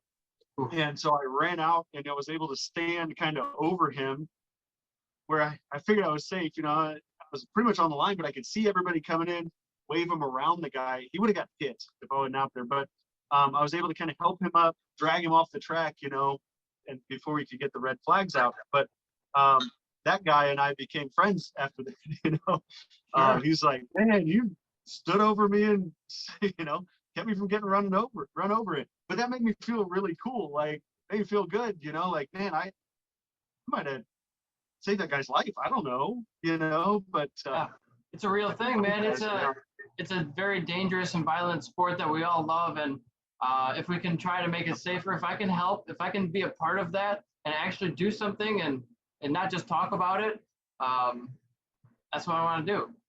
Yeah, absolutely, man. And so something else, That's cool. I'm thinking like race control is like MotoGP. They have all this technology. They know where every bike is because they have a transponder. Well, that's not the case. It's nothing like that. All they have is a beacon at the start finish. There's no sector times. There's nothing else. It's just one sector time, one lap once they cross the start finish, and that's it. So for all the corner workers, we signal or we tell race control at halfway point, and a lot of times I'm finding out they're counting laps with rocks. They find rocks on the ground and they'll have like a bungee cord or something. They're like, okay, that's lap 1. That's lap 2. So they don't forget. And so when you're at halfway point, you certain corners like at the gate or turn 5 at the gate, turn 7, and then start finish, they'll say halfway. Leaders approaching the gate, approaching 7, and so on. And then they do that for the white flag, and they'll do that for the checker flag. And so you obviously have to be paying attention. Who's the leader? And they're actually counting or in their head mentally, well, that's rider 414, that's rider 150, that's rider whatever. And some guys will say 414 yellow and white, 40 blue, 20 white. And so if there's a whole bunch of bikes coming into the corner, it's so counterintuitive. They don't actually look at the corner. You have your back to the corner. It depends on how the corner is situated. But most of the time, you have your back to the apex of the corner and you're looking down the track. Yeah, you look at the back of the bike. Right? You look behind it. And that's, If there's like 3 bikes coming towards you, you count like 1, 2, 3. And then you better hope there's 3 bikes going that way. And if there's not, then you normally hear the unmistakable sound of foot pegs hitting the ground. Bikes flipping. So. Yep. That's the worst sound, isn't it? It's unmistakable. You know exactly what's going on. Man, I heard. I don't want to dog on anybody, but it's an amateur event, so there's people on the track their very first time. There's also people on the track who are 20-year pros who are setting lap records on the same track in the same race. So that's a little hectic sometimes, but they're pretty respectful most of the time. But you hear, you have your headphones on, maybe earplugs in, but you still hear the engine sounds. You hear all the shifting points and everything, and this one guy's going through the corner like 74 times the wrong way, and he's screwing up the shifting. It's like, what are you doing, man? I think he was having some transmission problems because he was like holding in the clutch going through the corner, and then when he got out of the corner, he'd get back on. Like, that's an interesting way of doing it. Hobbling along through the finish line. Yeah, I've seen people do that. Yeah. Remember, was it a few years ago? Chris Parrish's shifter broke or fell off, and he was reaching down. He's reaching across and shifting the bike with his hand, and he had his foot somewhere. I don't know. It's crazy. But things you do to get a bike across the finish line, right? Oh yeah, anything. At all costs, whatever it takes. Yeah, exactly, man. Exactly. So, no, man, that's cool. I the corner working thing, you know, I always like being the first on the scene when somebody crashes as a racer, you know, because I can get there and relate to them, you know, and it's just like, hey man, all right, you good? Oh man, you know, it's not too hard to fix, you know, just a clip on, you know, it's a little paint, you're good. Just try to diffuse them, you know, calm them down, because you know the adrenaline's going so much. You need to lay a bike down, you know, especially if you're a little banged up and you're just pissed, you know, and so to get there, you kind of have to play psychiatrist a little bit, you know, and I kind of thought that was fun, you know, get them up, help them. I mean, obviously you're helping and that's cool, but to kind of diffuse them, bring them down, get them calmed down, you know, I think that's enjoyable, you know. Yeah, and you're that voice of reason. You're that voice of calm to them when their world just got shook violently. And the first rider that I responded to didn't get up initially. He crashed pretty hard. He took the front into turn 7, and his bike was laying in the middle of the track, a couple of feet off the racing line, but he slid off of the track into a safe place, maybe 10 feet off the track or so. So I initially assessed the situation. You know, the first thing is to breathe. Don't run. Yeah. Watch it happen, and then, you know, assess what should I do. In that situation, I didn't go to the bike because the bike was way too close to the racing line, and there were still bikes on track. I was already across the track, so I didn't have to cross the track at all. I was already on the other side, and I went to the rider, and he was conscious. He was moving his fingers, but he didn't want to move his body. He said, "I can't move the left side of my body right now." And it turned out, you know, we called the ambulance, we red flagged the race. He could move his fingers and toes. It wasn't a paralyzing situation at all. I think it ended up being just a collarbone. And he was laying on his left side, and the collarbone's right here. And you have so much pain in that area. Sometimes you're not sure what it is. You can't identify where it hurts. Like, something hurts a lot. I don't know what it is. I don't want to move. And I have training in CPR, AED, lifeguarding. So I know you got to be careful with the neck. You're not really supposed to touch the rider, or you can't drag him too much, because what if he's got a broken neck or something? You know, you got to be really careful. You can't pull his arm. He might have a broken arm. You know, all these things you got to be aware of. So just stay with him and watch down track. You got to, you know, don't ever put your back to the racetrack, because that's how you can get yourself in a lot of trouble. And you can't, the first step, the first rule of corner working is your safety. The person that's actually corner working, because if you get injured, you can't help anybody else, and now you got a multiple person injury. Exactly. Yep. And that's where I kind of got yelled at when I stood out in the middle of the track. Rider directed traffic around him.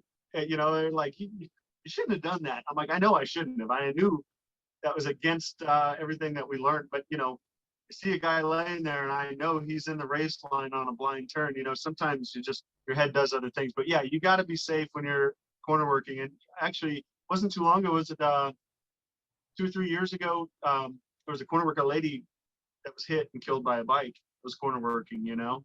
So there is an element of danger to it, but you definitely just have to, you have eyes in the back of your head, and you cannot turn your back to traffic. I see too many corner workers turn their back on traffic.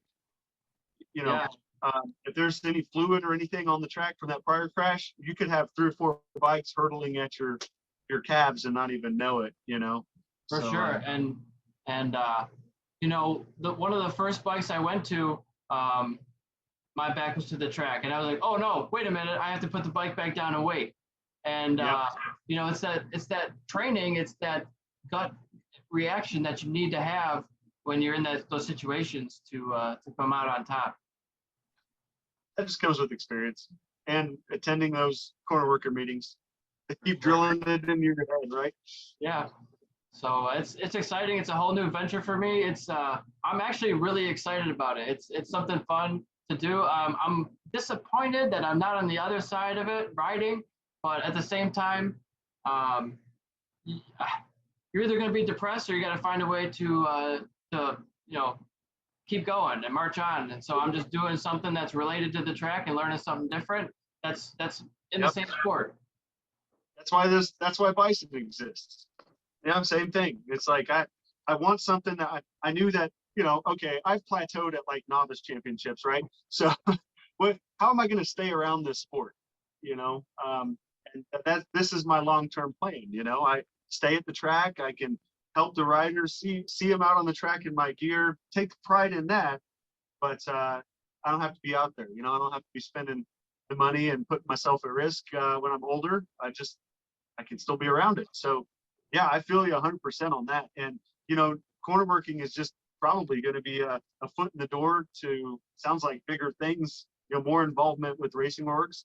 So that's exciting. And that's how a lot of people, I mean, that's how everybody gets started. It's corner work first, and then, well, what else do you guys need help with, Sure. So who knows? That's cool, man. I'm excited for you. I'm glad you found that. And maybe I'll start singing the national anthem like Nick. Yeah. Hey, I haven't heard you sing, but well, I don't know. Yeah, maybe I gotta work on that part a little bit. I don't have any albums out yet, but actually, I did. I took some song and songwriting classes in college. I got about a dozen songs that I never published, but nice. I went to school on the side for song and like music production, editing, and all that stuff. Okay. But I always felt like I'd be stuck in a room staring at the computer for hours and hours, because like you can just tinker with that stuff for forever. I mean, there's no finished product. It's whenever you say it's done. So I always just go crazy with it. And like, it's just so time consuming. I didn't stick with it. But you didn't want to do music because you didn't want to be stuck in the studio all the time. And here you are doing podcasts. And now I'm doing podcasts and I'm on the computer selling e-commerce. So it didn't really work out that I'm not on the computer, but I might as well think do the music thing now too. I think that I have a better chance making money selling parts than I do singing. Fair enough. All right. But yeah. So are you into music? What are your influences? Man, I listen to a little bit of everything. I kind of hit I hit the Discovery Mix thing on Amazon Music and let it play its thing. I listen to I like a lot of alternative stuff. My jam right now is Glass Animals. I love every Glass Animals song. I listen to some rap, and that sort of thing, but kind of like everything from alternative. I'm not big into like, the hair metal rock stuff, and I'm not big into country, but I can listen to them, I just kind of hit the radio on and go. But alternative is probably my go-to. And, Okay. I've been listening to a lot of podcasts actually lately. Business Wars is a great podcast on Amazon. I mean, you can hear it anywhere, but Business Wars is pretty awesome. And so from an entrepreneurial standpoint, I get a lot of fuel out of listening to that. I'll be driving, drive the RV for 10 hours at a time. I'll just listen to series after series of Business Wars. Yeah, I've never heard of that one. I gotta check that one out. Yeah, definitely give that one a listen. It's good. Everything from like Ford versus Chevy, McDonald's versus Burger King, Sony versus Nintendo was the last one I listened to. Dunkin' Donuts versus Starbucks is what I'm listening to now. And but you get some funny ones. I think my favorite one was Netflix versus Blockbuster versus HBO. There's like this three-way battle, and boy, there was like some venom spit in that one, man. They did not like each other, and so that was really interesting. And at the same time, Netflix was trying to tell Blockbuster, like, well, they told Blockbuster, we're going to destroy you. But then like HBO, they're like, hey, you should put your shows on our thing because it's cool. And HBO's like, no, you're doing what we're doing, but on a computer, like we're going to do that. And it's really interesting how they tried to, reel it, the movie makers and everybody into Netflix, and they basically have succeeded. But it's, you know what, the suit game is custom leathers. There's a lot of us out there, and most of us get along. Some of us don't, but I listen to Business Wars. I'm like, oh, good. It's not just me, right? It's nice to remember you're not on an island in some weird Twilight Zone. This is just how business goes down. You're going to get along with some of your competitors and help each other out, maybe even from time to time. And others you just don't get along with, and you just want to crush them. No, I'm just kidding. I'm sure you feel that about some of them. I mean, you get some behemoths who sell everything from a major casual clothing line and shoes to, leather and products, and for all sorts of racing subsets. So it's hard to compete with major conglomerates, international corporations. Sure. When you're starting out, you just got to do your thing and Oh, yeah. throw everything up on the wall and hope it sticks, right? Yeah, absolutely. We have no illusions of grandeur, and it's very important to us that we grow at the proper rate too. We've hit some growing pains, and now we have 3 employees, and we just hired a fourth. So with Tosha and I, now you're looking at 5, and we have some virtual assistants and stuff like that that help us too. So we're adding people as we grow, which is great, but we don't want to get too big too fast. And honestly, I'm feeling that a little bit with the Moto America this season. 25 riders, and like me trying to scramble and take care of everybody. Last year, I could give those 4 or 5 guys my attention, undivided. Now I'm like, you got 15 minutes. Let me do this. Okay, we go to the next one. I make sure I take care of everybody. But you got to grow. You got to scale properly, and so that's our challenge now. And luckily, Tosha, my wife, I haven't talked enough about her in this thing. She is awesome. She's a CPA. She was VP of finance for a marketing company for the last 8 years, and just quit it cold turkey. And then now she's full time on Bison. So we tell everybody we went from making really, really good money to no money, just like overnight. We both quit at the same time. But no, in all seriousness, we're looking at a long growth, long burn situation. We've got our plans, 3, 5, 10 years out that we're working towards. And Tosha has been the brains behind all that. She will recognize when it's time to hire somebody before it's time to hire him. And she's like, hey, in 3 months, you need to start looking now, because in 3 months you're going to need another person. I'm like, hell no, I got this. We're good. Me and Tamara have got it. And she's like, no, you're going to be overwhelmed in 3 months. Look at the growth. I'm like, no. And then 3 months later, I'm like, man, I'm glad we hired that person last month, because anything that takes away from takes time or gives time to you, anything that takes away from your plate and gives time to you, so you can have free time to do whatever else, or spend more time on making other decisions that other people can do these tasks, is worthy to pay someone to do. But sometimes it's hard to find the person. And I just saw, I was driving to work today. I think White Castle's hiring at $16 an hour. Wow. It's hard. It's a competitive market now, and we're struggling for people. I mean, we just hired a few people at my day job. We got 2 new people. One guy just quit. Another 2 guys in different departments. It's like everything's changing. People are quitting and going on unemployment just to collect that paycheck and do nothing. So it's hard to find people who want to work sometimes. Absolutely. Yeah, it is tough. And we're fortunate that the people that we employ, are within the community. It's interesting because I'm the only male in Bison, believe it or not. Oh, yeah? There's 4 other females. And actually the one we just hired is a female too. But they're all, Tamara is a racer herself. And so she races, but the others are all, spouses of racers. So they're at the track all the time. And, their husbands, boyfriends, whatever, wear Bison. So that it was like, they thought it was really cool, and they're like, man, this is awesome what you're doing. I want to be a part of it. I'm at the racetrack all the time, but what I'm saying is they all have a passion, and they're within the community, so that's really important to me. But yeah, you're right. It's tough to find people that, you can trust and that do a good job, because I have very high customer service expectations, coming from automotive service. I was a service manager, and honestly, I was like, you pick that phone up on the second ring, you answer that email within, 2 hours of receiving it. That was my window. And I carry that to Bison too. If somebody doesn't get a response, I'm not happy, because yeah, it's a tough deal, but we have great people that do a good job. And so we just want to keep that going. We don't want to grow too fast where we lose sight of that, because that's the biggest thing. We got to be proactive, not reactive. If I have people contacting me saying we're not doing a good job, then we're too late. We've already swung and missed, right? You got to stay on top of it, so that everybody gets treated excellent, And little digression. Are you elbow slider guy? Do you got some sliders on there? Oh, if I drag one of these, then something's gone terribly wrong. I am not an elbow dragger. So but you have them on your I'm suit, 40 though. years old, man. Do what?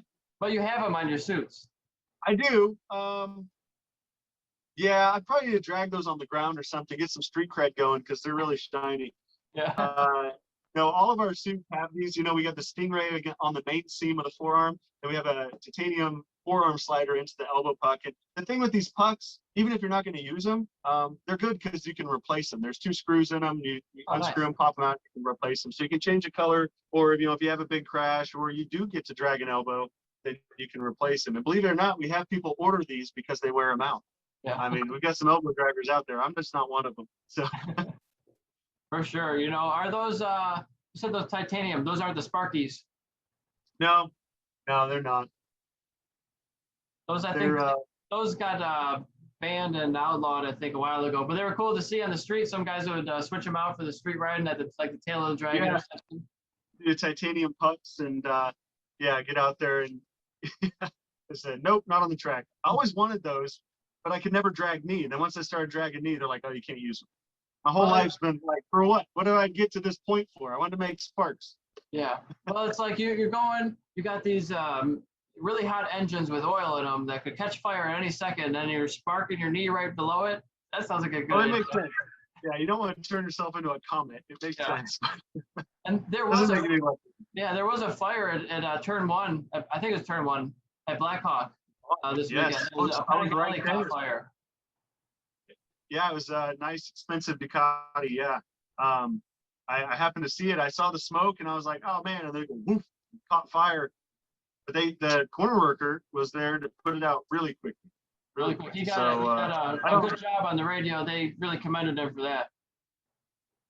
Yeah, I was surprised because usually you see a bike catch fire, it burns to the ground 9 times out of 10.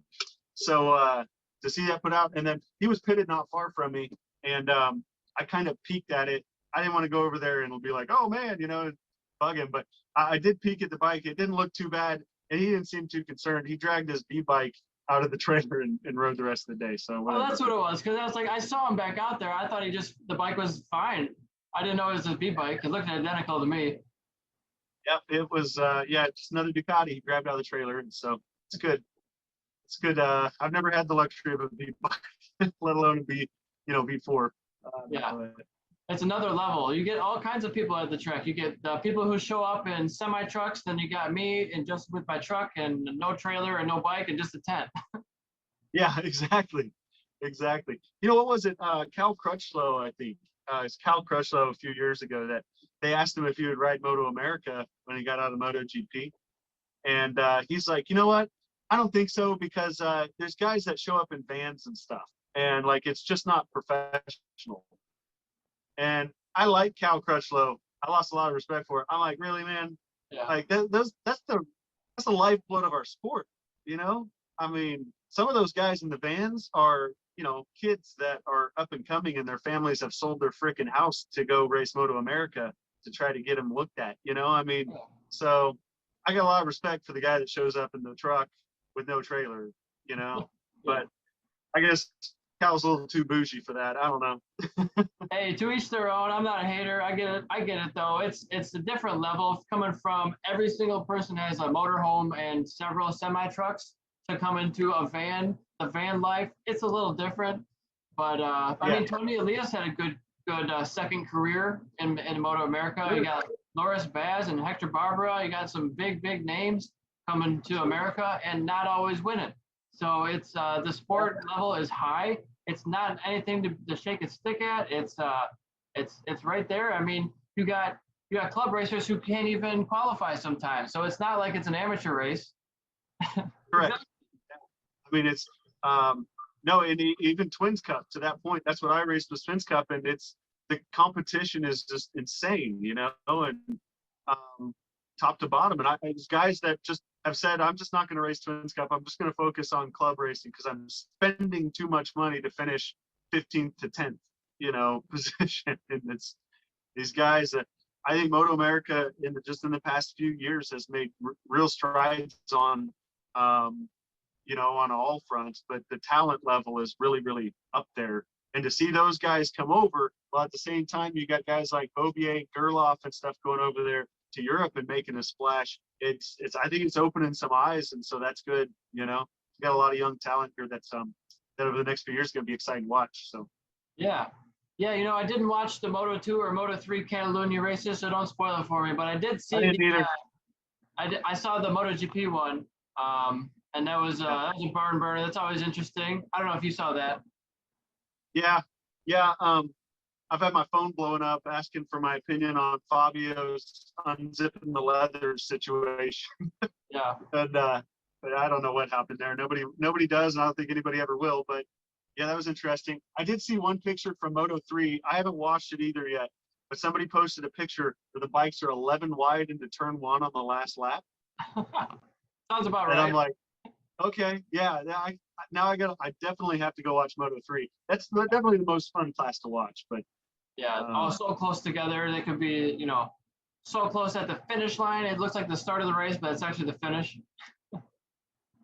yeah, but Junior Cup's getting that way with Moto America. Especially this year, there's so much parity in that class, and those kids, anybody can win it this year, and you're seeing that start to finish. And whereas last year you had Rocco and Dominic Doyle break out, and then you'd have this whole cluster of bikes back there. Now with Rocco and Dom out, it's just a cluster start to finish. It's a lot of fun to watch. So yeah, this should be a fun weekend too for that. Yeah, and actually, I have the opportunity to corner work the mini race, the mini GP race. That would be interesting. They were saying in the briefing, like, these may be mini bikes, but don't let that fool you. These are really fast machines, so don't take it for granted. Hey, I always tell people little bikes will hurt you worse than a big bike most of the time. Yeah, I don't know. Yeah. It goes 0 to 100. That like your danger level goes from like I'm totally fine to holy crap, this is gonna hurt like instantly. Everything happens so much quicker on a little bike. Whereas with a big bike, you can kind of see stuff's going south. Where am I gonna end up? Mini bike, it's like bam, you're on the ground. Your collarbone's broke. There's no warning. No warning. And we saw that last year actually with the mini cup. We had Keegan Brown in that mini cup, and he had a really bad crash in one of those races. And he's like, I think after that event, he said, yeah, he was so big. He went through a growth spurt, so he was so big on those bikes. It's like, yeah, I'm gonna focus on the 400s. But they're a lot of fun to watch, man. Especially here at Road America, you can see the whole track, and the whole kart track is a lot of fun to watch. It's a fun circuit, and those kids, man, they rail. They absolutely rail. So we're excited because Chris Clark is our mini cup rider this year for Bison, and he got picked up with Travis Wyman's team. So he's like, Moto America did a press release, said Travis Wyman has a mini me. They did a little photo shoot with Chris, and Chris Clark's a great kid. We met Chris and his dad Fred down at Bushnell. We just happened to be in Bushnell, Florida after Daytona, and we posted up there for a week. It was really nice RV park, half a mile from the racetrack. So I was going over to the racetrack, hanging out every day, and I met them. They're from the DC area, and they came down to train. And Chris was wearing this suit, this old ratty suit that was just falling off him. But I was standing there with Carter, my son. We were watching, and Carter's like, man, that kid is fast. I'm like, he is. And there were some fast people out there on the track. Chris was railing. So I went over, I talked to his dad, and I said, hey, what's the situation next year? He goes, oh, we're racing mini cup. But I said, well, you don't have a suit. He's like, yeah, I don't know. So I said, stay here. So I went and got Carter's suit at the RV. I brought it back. And I said, Chris, put this on. He's like, oh, Dad, this suit's way better. And I said, hold on. We don't have a mini cup rider this year. Let's work something out. And that's been great. They're great people. And we actually put, Chris was one of the first to have apparel on their website. So this year we're doing something for our riders. This is something everybody needs to go check out on their website on bisontrack.com. We have this thing called the Herd Collection. And so we always say when you buy a Bison suit, you join the herd. And that's kind of our thing. Yeah. We have fun with it. But this year, the Herd Collection is we're doing apparel for our sponsored racers, and basically has their logo and their name, whatever their racer logo is. But 100% of the profits from that sale of the T-shirt, the hat, the hoodie, whatever you buy, goes to that racer's program. So that's a good idea. It's cool. It's Tosha's idea, actually. She was helping a lot of riders set up websites and help build their branding because she has marketing background. Yeah. And he was like, you know what? This is a real pain setting up these websites for apparel sales. And then what do? You're going to buy all this apparel and stock it. So you have to, there's that initial investment. Well, Tosha found a company to work with where they print by the order, so we don't have to order stock, and the margins are still really good. And she said, why don't we just put them on the website and host it for them so they don't have to have a website and stuff. the benefit to us is it drives traffic to our website. That's all we can ask for, right? As a small guy, but to provide that back to the rider, we have riders that have sold enough apparel to pay for their gear. Like I said, we don't give anything, we give discounts, but then with that apparel sale that we're hosting, they pay for their gear with the sale, and they've got their brand out in the paddock. They're increasing their brand exposure. So that works out really cool. We've got some awesome apparel out there, cool logos and stuff. So we got like Jody Berry, Teague Hobbs, Chris Clark, the mini cup guy. So several junior riders, Andrew Lee and Disrupt Racing are going to have some stuff up there pretty soon. So it's cool. You go there, the prices are reasonable, stuff's really nice quality, and you can swag up, and represent your rider, your favorite rider. So. Yeah, that sounds like an awesome idea for sure. I want to give a shout out to Keegan Brown. You mentioned him. I just donated $25 to Keegan Brown Racing. Check him out on Instagram, YouTube, Facebook, all that stuff. But they have a holographic trading card that's like a 3x5. And they're going to send me a shirt and a trading card. And it's a two-sided. So it has both sides. The first side, you move it and it shines. It shows one image on one side. You flip it a little bit and it shows a different image, like 3D popping out at you. And then the other side is like his stats and a QR code. And it looks like it's badass. I've never seen anything like it for motorcycle racers or I mean, it's kind of like a trading card, but it's a little bit bigger. I mean, you see these posters, but this is something different. Absolutely. Keegan, his dad Bill are awesome people, and they're so good at promoting us as a sponsor. They've been great for us, and we try to help Keegan out as much as we can. So if anybody's looking for a rider to support this season and know that you're going to get exposure as a sponsor, or even just to kick somebody a few bucks to help them out, Keegan Brown is definitely, go to Keegan Brown Racing and help him out, because he's really, he could be a junior cup competitor. He had a tough time at VIR, and again, we talked about getting over that first event jitters, getting over the first event jitters. Keegan was all in his head, man, but he's going to be fine going forward if he can just put that program together, keep him on the track. That kid's fast, man, and he's good people. So yeah, I'm glad you mentioned that. And the card's super cool. I saw it on Facebook today. Bill posted it. I'm like, yes, I got to get one of those. I've got the Carolina Hurricane Keegan Brown t-shirts in here. Oh, there you go. So I'm always sporting that. They came out with a cool t-shirt at the beginning of the year to help support, the program. So we've got some of those. I'll have to get the card now too. Yeah. And I actually talked to Keegan Brown on here not too long ago. And also Travis Wyman is not posted yet, but I didn't know all about Travis Wyman.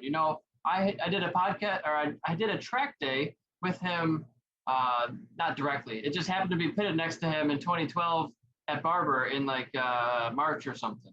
I was going down there for just training track day, and he happened to be pitted next to me with Kyle and Cody. I was like, holy shit, who is this pitted next to me? And his dad was there. They were breaking into Triumph. But Kyle, Travis is a superbike instructor. He's a car instructor. He's an open wheel instructor. Like, he instructs every motorsport there is, basically.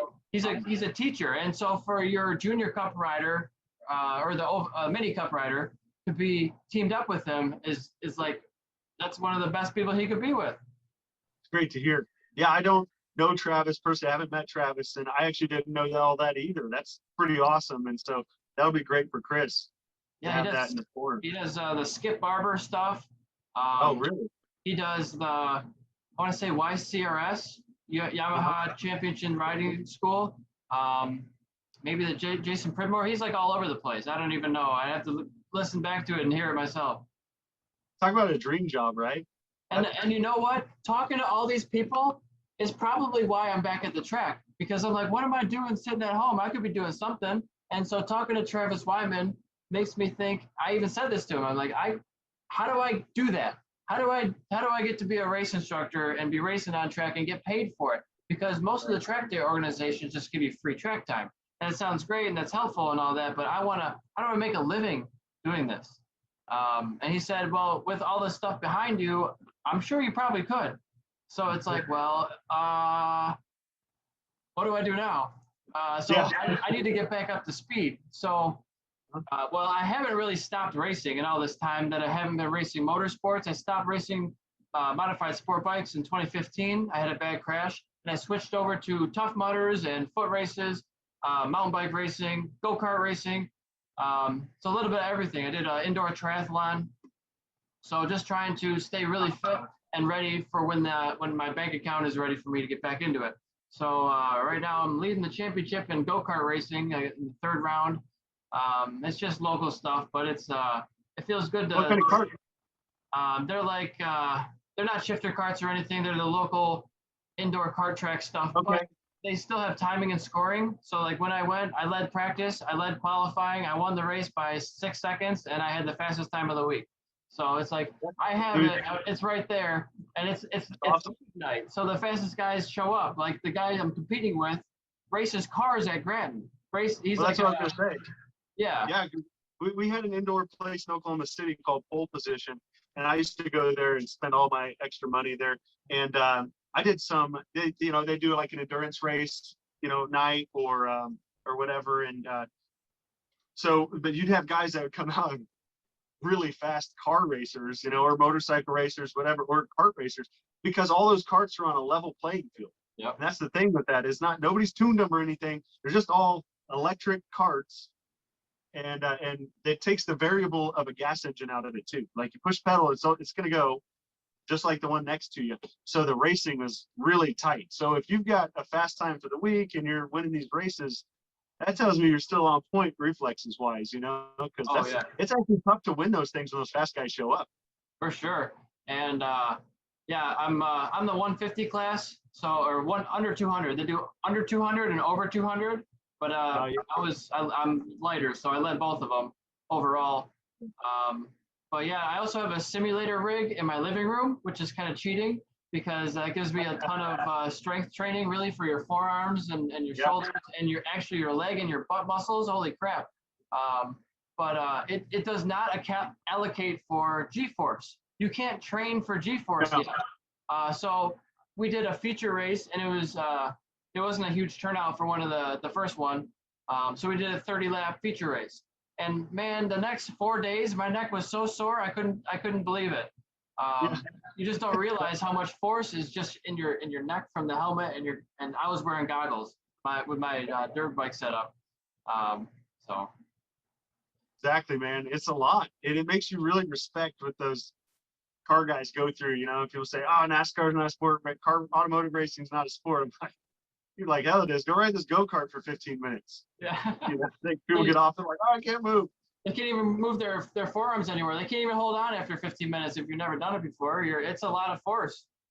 Yeah, exactly. And so man. these carts these are gas powered. I think they're 4.5 horsepower engines. Okay.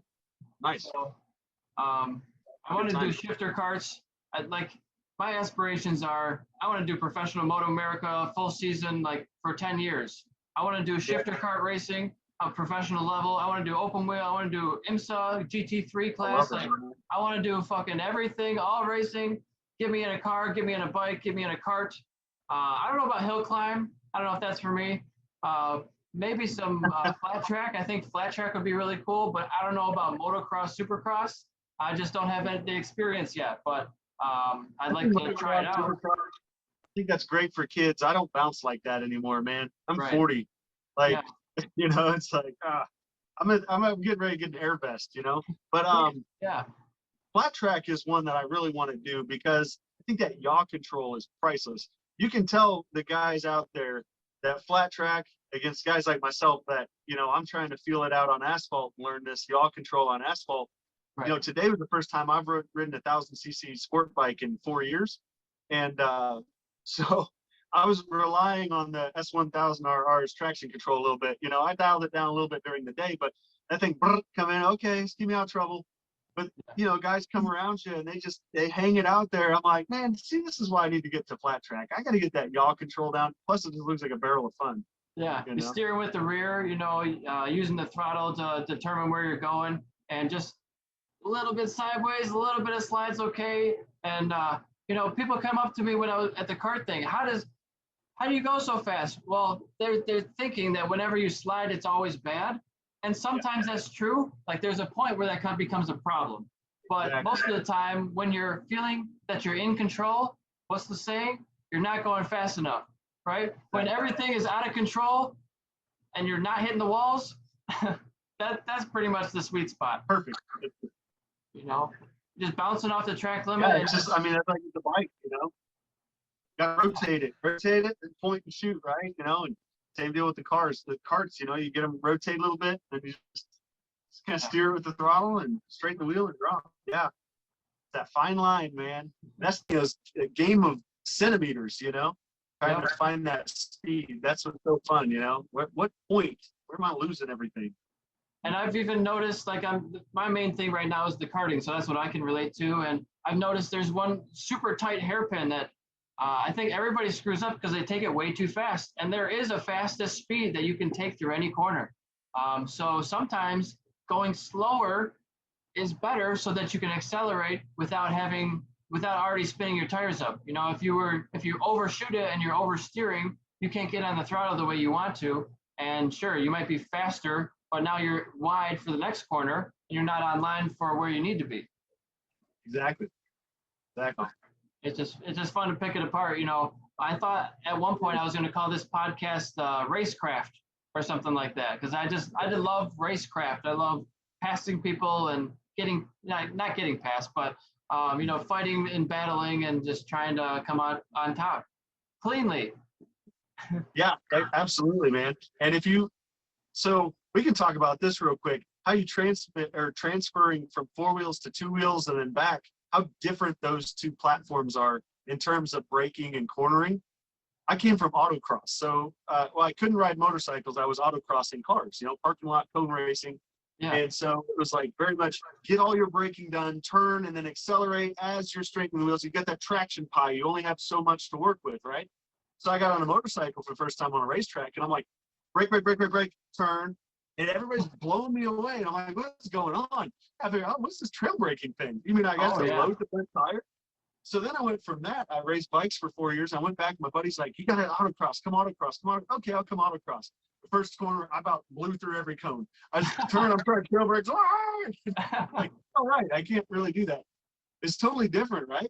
Yeah, you have a lot of different features or strong points or different feelings from cars to bikes, where I did one autocross race with an Audi at Autobahn Country Club, actually. And I got third place in that one. So I'm good in the car too. I mean, I just don't have the money necessarily for the cars. Cars are they're more expensive for sure. But yeah, I mean, in the cars, it feels like it's way less risky. You can do pretty much anything. You're not going to flip that cart. You're not going to flip the car. It's extremely unlikely. But in the bike, you have to be starting out much more timid. It takes a lot longer to get to the maximum, and some people never get there. I think trail braking is what defines or separates the goods from the greats. It's like Marquez saving those crashes. That's flat track, and that's trail braking, a big part of it. And how do you get better at that is just practice and seat time and like being Stefano Mesa and going at the track every single weekend and just racing everything and changing your own tires, you know, just doing it all. But yeah, the differences are vast. In karting, you're chirping, you're jumping the wheels all the time. Your front wheel comes off on the inside a lot of times. You constantly right? So you're on the corner. A lot of counter steering. But in bikes, there's counter steering too, but it's just at a different point. Normally, it's like the transition you counter steer, and in karts, it's like trying to get the cart in line so it doesn't spin on you. Yeah, exactly. Well, and you know, I was always a car guy growing up, you know, and I was bikes were like the forbidden fruit for me. So, you know, cars. Once I got to bikes, it wasn't that I like forgot about cars. I still love them and everything. But the thing I love about motorcycles and karting too, karting's kind of the in-between, right? Between bikes and cars, as you can attest to. But the physical aspect of it, I love watching riders, you know, and this is kind of why I like the toot stuff too and the gear. I love watching riders because in a car you can't see it. You can't see what the driver's doing, and really you're just using pedals and you're turning the wheel, right? But in motorcycle and even karting, everybody's technique's a little bit different, and it's cool to see that the guy that's sitting up like Doug Poland on the bike compared to the guy that's down here trying to use these things, and he's going just as fast or whatever. And why is that? And what are they doing? And to be able to see these carts, you can see this too. See the controls being used. Oh, that guy's braking later. Yeah. All the body position. Yeah. Yeah. All the body positions, all the visuals. It's so. It tells you a lot about the mental state of the rider or their experience level. Man, corner working, you can tell right away what kind of rider is coming up. Obviously by their number plates, but also if the number plates weren't there and it was just a blank slate, you could pretty much pick out who's who just by how they look, not even looking at their lap times. Absolutely. Yeah, the physical aspect is cool. I think that's neat. But then you have the downside of that too, which is there ain't no cage around you. So that's where we come into play, I guess. Bison. So to that point, do you think there ever be some carbon Kevlars, some maybe reinforcements or steel plates underneath leathers, like go out as a gladiator and imagine getting run over at any point of your body being a survivable impact? Do you think that's possible? And well, anything's possible, right? With technology. I would say right now with what it is. So we talked earlier about trying to differentiate ourselves from, our competitors out there.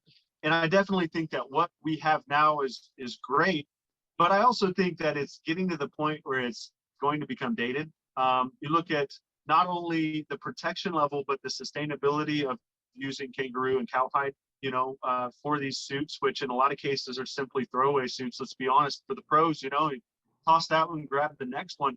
And it really opened my eyes. The first time we had to get a fish and wildlife permit because we imported so many suits, and they told us the square footage or yardage of the hides that were in the parcel.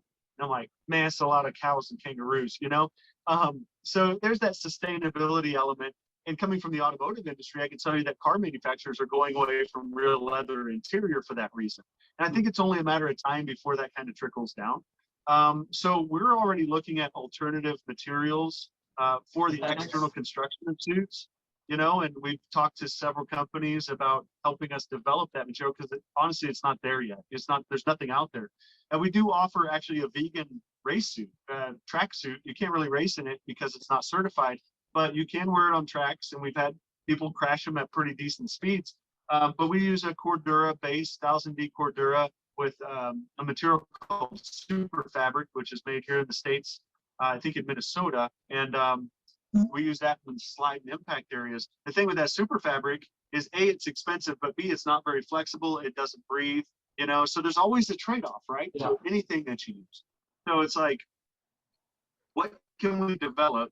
You almost got to use like military technology. What's the next thing? Because I don't think it's not going to be animal. It's just mobile. Yeah. But so it's like, you have to be mobile. You have to be comfortable. It has to be lightweight. And, you talk about putting hard parts on a suit. What happens if those hard parts deform? And then they can do damage in different ways. Every crash is different, right? So in this industry, you got to play the percentages. Okay, if the X amount of crashes are low sides, and then you have this many high sides, we put hip padding in our suits, and some people are like, well, why do you put hip pads in your suit? Because it creates a hot spot in the low side. It can burn through the suit. Well, I understand that, but if you come down on the high side, hips one of the first things you're going to want some padding there. So if you don't want the hip pads, take them out. What can I tell you? But there's a trade-off. Every crash is different. And it's like, all right, so how do we protect? My worst nightmare is getting run over. And you see that, the kid in Moto3 that just passed away. And there's a guy at Barber earlier this year that passed away while we were there. He got run over, top of the hill in 14, I think. And that's terrifying. A good friend of mine, Chandler Slagle, he spent, 6 months in ICU or something. His buddy ran him over in a CMRA race, So it's like, there has to be something, but what is it? I don't know. It's not there yet. We're always thinking about it. If you get ideas, you come across something, let me know. But air vest is definitely the best thing that you can do for protection right now. It's only a matter of time before it is going to be mandatory in Moto America. That's why it was very important to us that we get a air vest compatible suit. And now we are seeing that those suits are selling, I would say 3-to-1 compared to our non-air suits. It's definitely our best seller, air vests. And we're at a time where there's supplier issues for some of these air vest companies right now, and I won't name names, but people can't buy a vest and can't get it repacked if they crash it, and that's pretty wild. We're working with Helite right now on a new vest that's going to be available this year. I don't have a whole lot of info. I can't really give too much info on it other than to say we've had a suit mailed to France so we can be certified to use that vest in our suit. And I really think it's going to be a great option for track day riders all the way up to pros. They piloted it in Europe last season, and I talked to Jeremy from JL Leathers in Belgium. I said, man, what's this vest about? Because they did the pilot. He's like, dude, it's awesome. It's going to be a game changer. Just wait till it gets to the States. So we're first in line for that. We're ready for it. Right. But, you know, the air vest is what we got right now, and it can really save your butt, but it can only do so much too.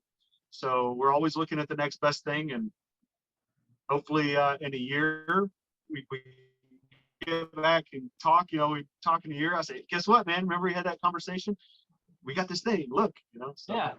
And what are your thoughts on neck braces? Or those Liet neck braces are fairly big in motocross, but they're not really used in road racing, although they do have a few models, I think.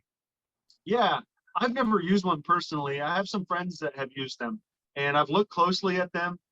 I feel like for me, it would be too restrictive, you know, just looking through, you know, some of these corners that are really tight. I feel like it would pull on me and stuff, but I haven't used one, so I can't really, that's just speculation. But what I will say is we get back to air vest, we talk, you know, this suit here, you can see we've got accordion panel from the back of the speed hump all the way forward.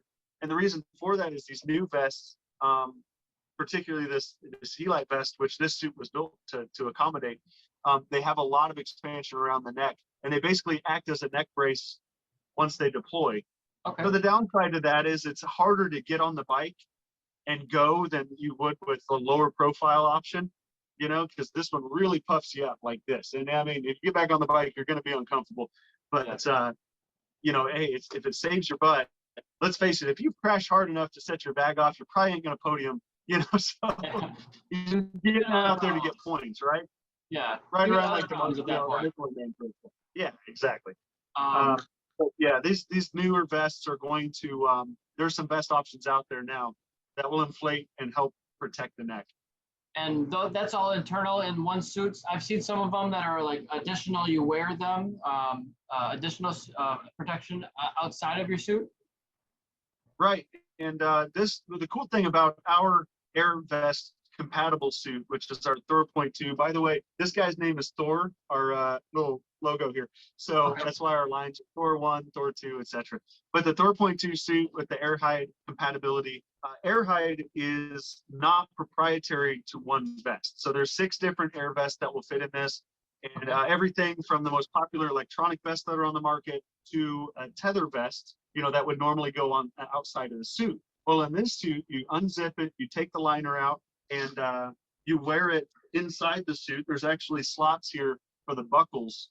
So you bring the buckles in front, you clasp those, you zip it up, and then there's a port down here on the stomach where you just bring the tether out and connect it to your bike.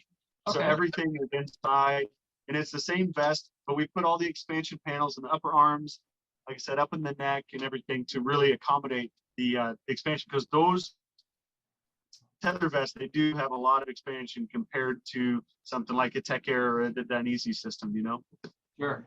And then what about hump water systems? Yeah, we got hydration pouch. You can kind of see it back there. I don't have the pouch or straw in there. You should just unzip that. Trying to look around and see if I got one, but just put the pouch in there. And, you know, we actually, a lot of people don't want that. They kind of opted out of it. And we make that standard in our suits. It used to be an option and you have to pay extra. I said, man, let's just make it standard.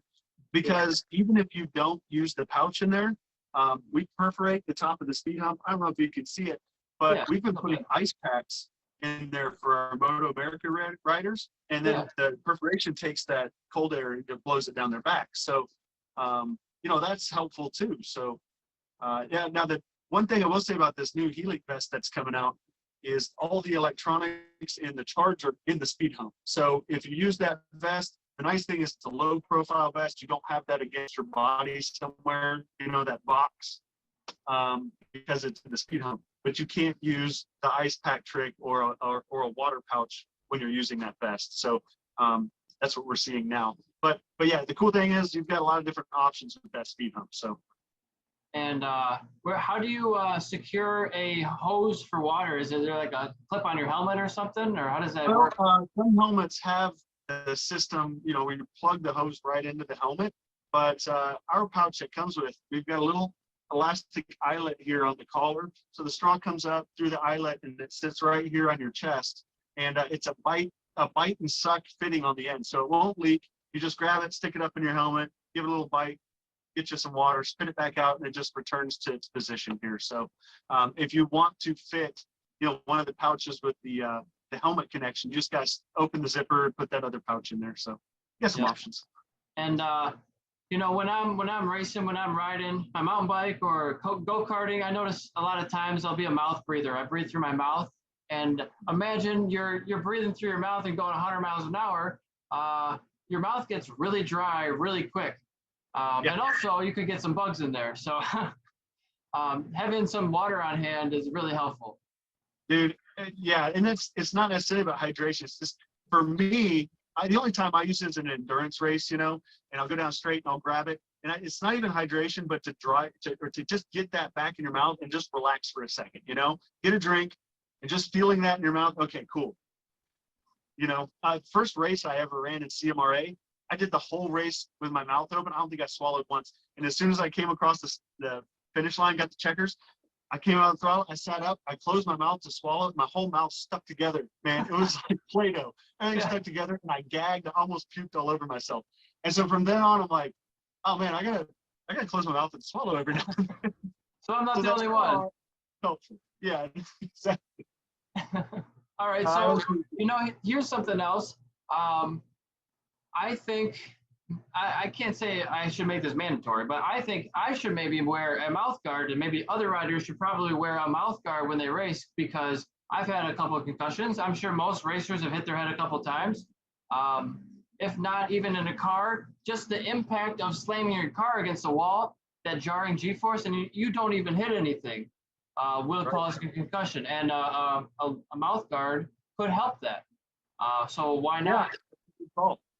That's a great call. And you don't see people wearing mouth guards now that you think about it. Like I said, I grew up playing hockey, and I was a goaltender, and it was mandatory that we had mouth guards up until, I was in my early 20s. We had to wear mouth guards. And it probably saved me from some concussions. I was just talking to somebody at Blackhawk that had a crash, and she showed me pictures of her teeth. She's like, I was like, oh, you have really nice teeth. And then she's like, oh, they're all caps, because last year I had a bad crash, lost all my teeth. I'm like, lost your teeth? And she showed me a picture of her helmet where her teeth were embedded in the chin bar. Wow. She hit the ground. Helmet was a little bit big, so make sure you all have proper size helmets. But yeah, she lost all her front teeth.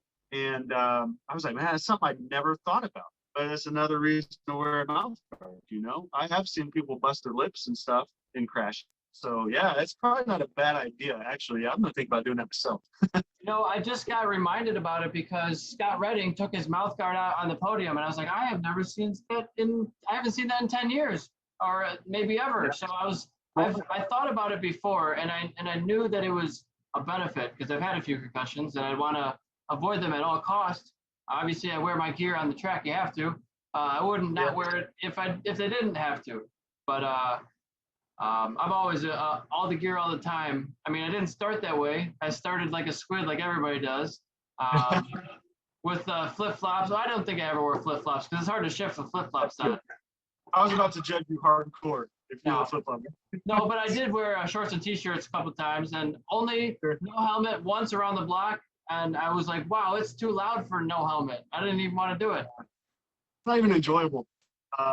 Yeah, I'm with you on that one.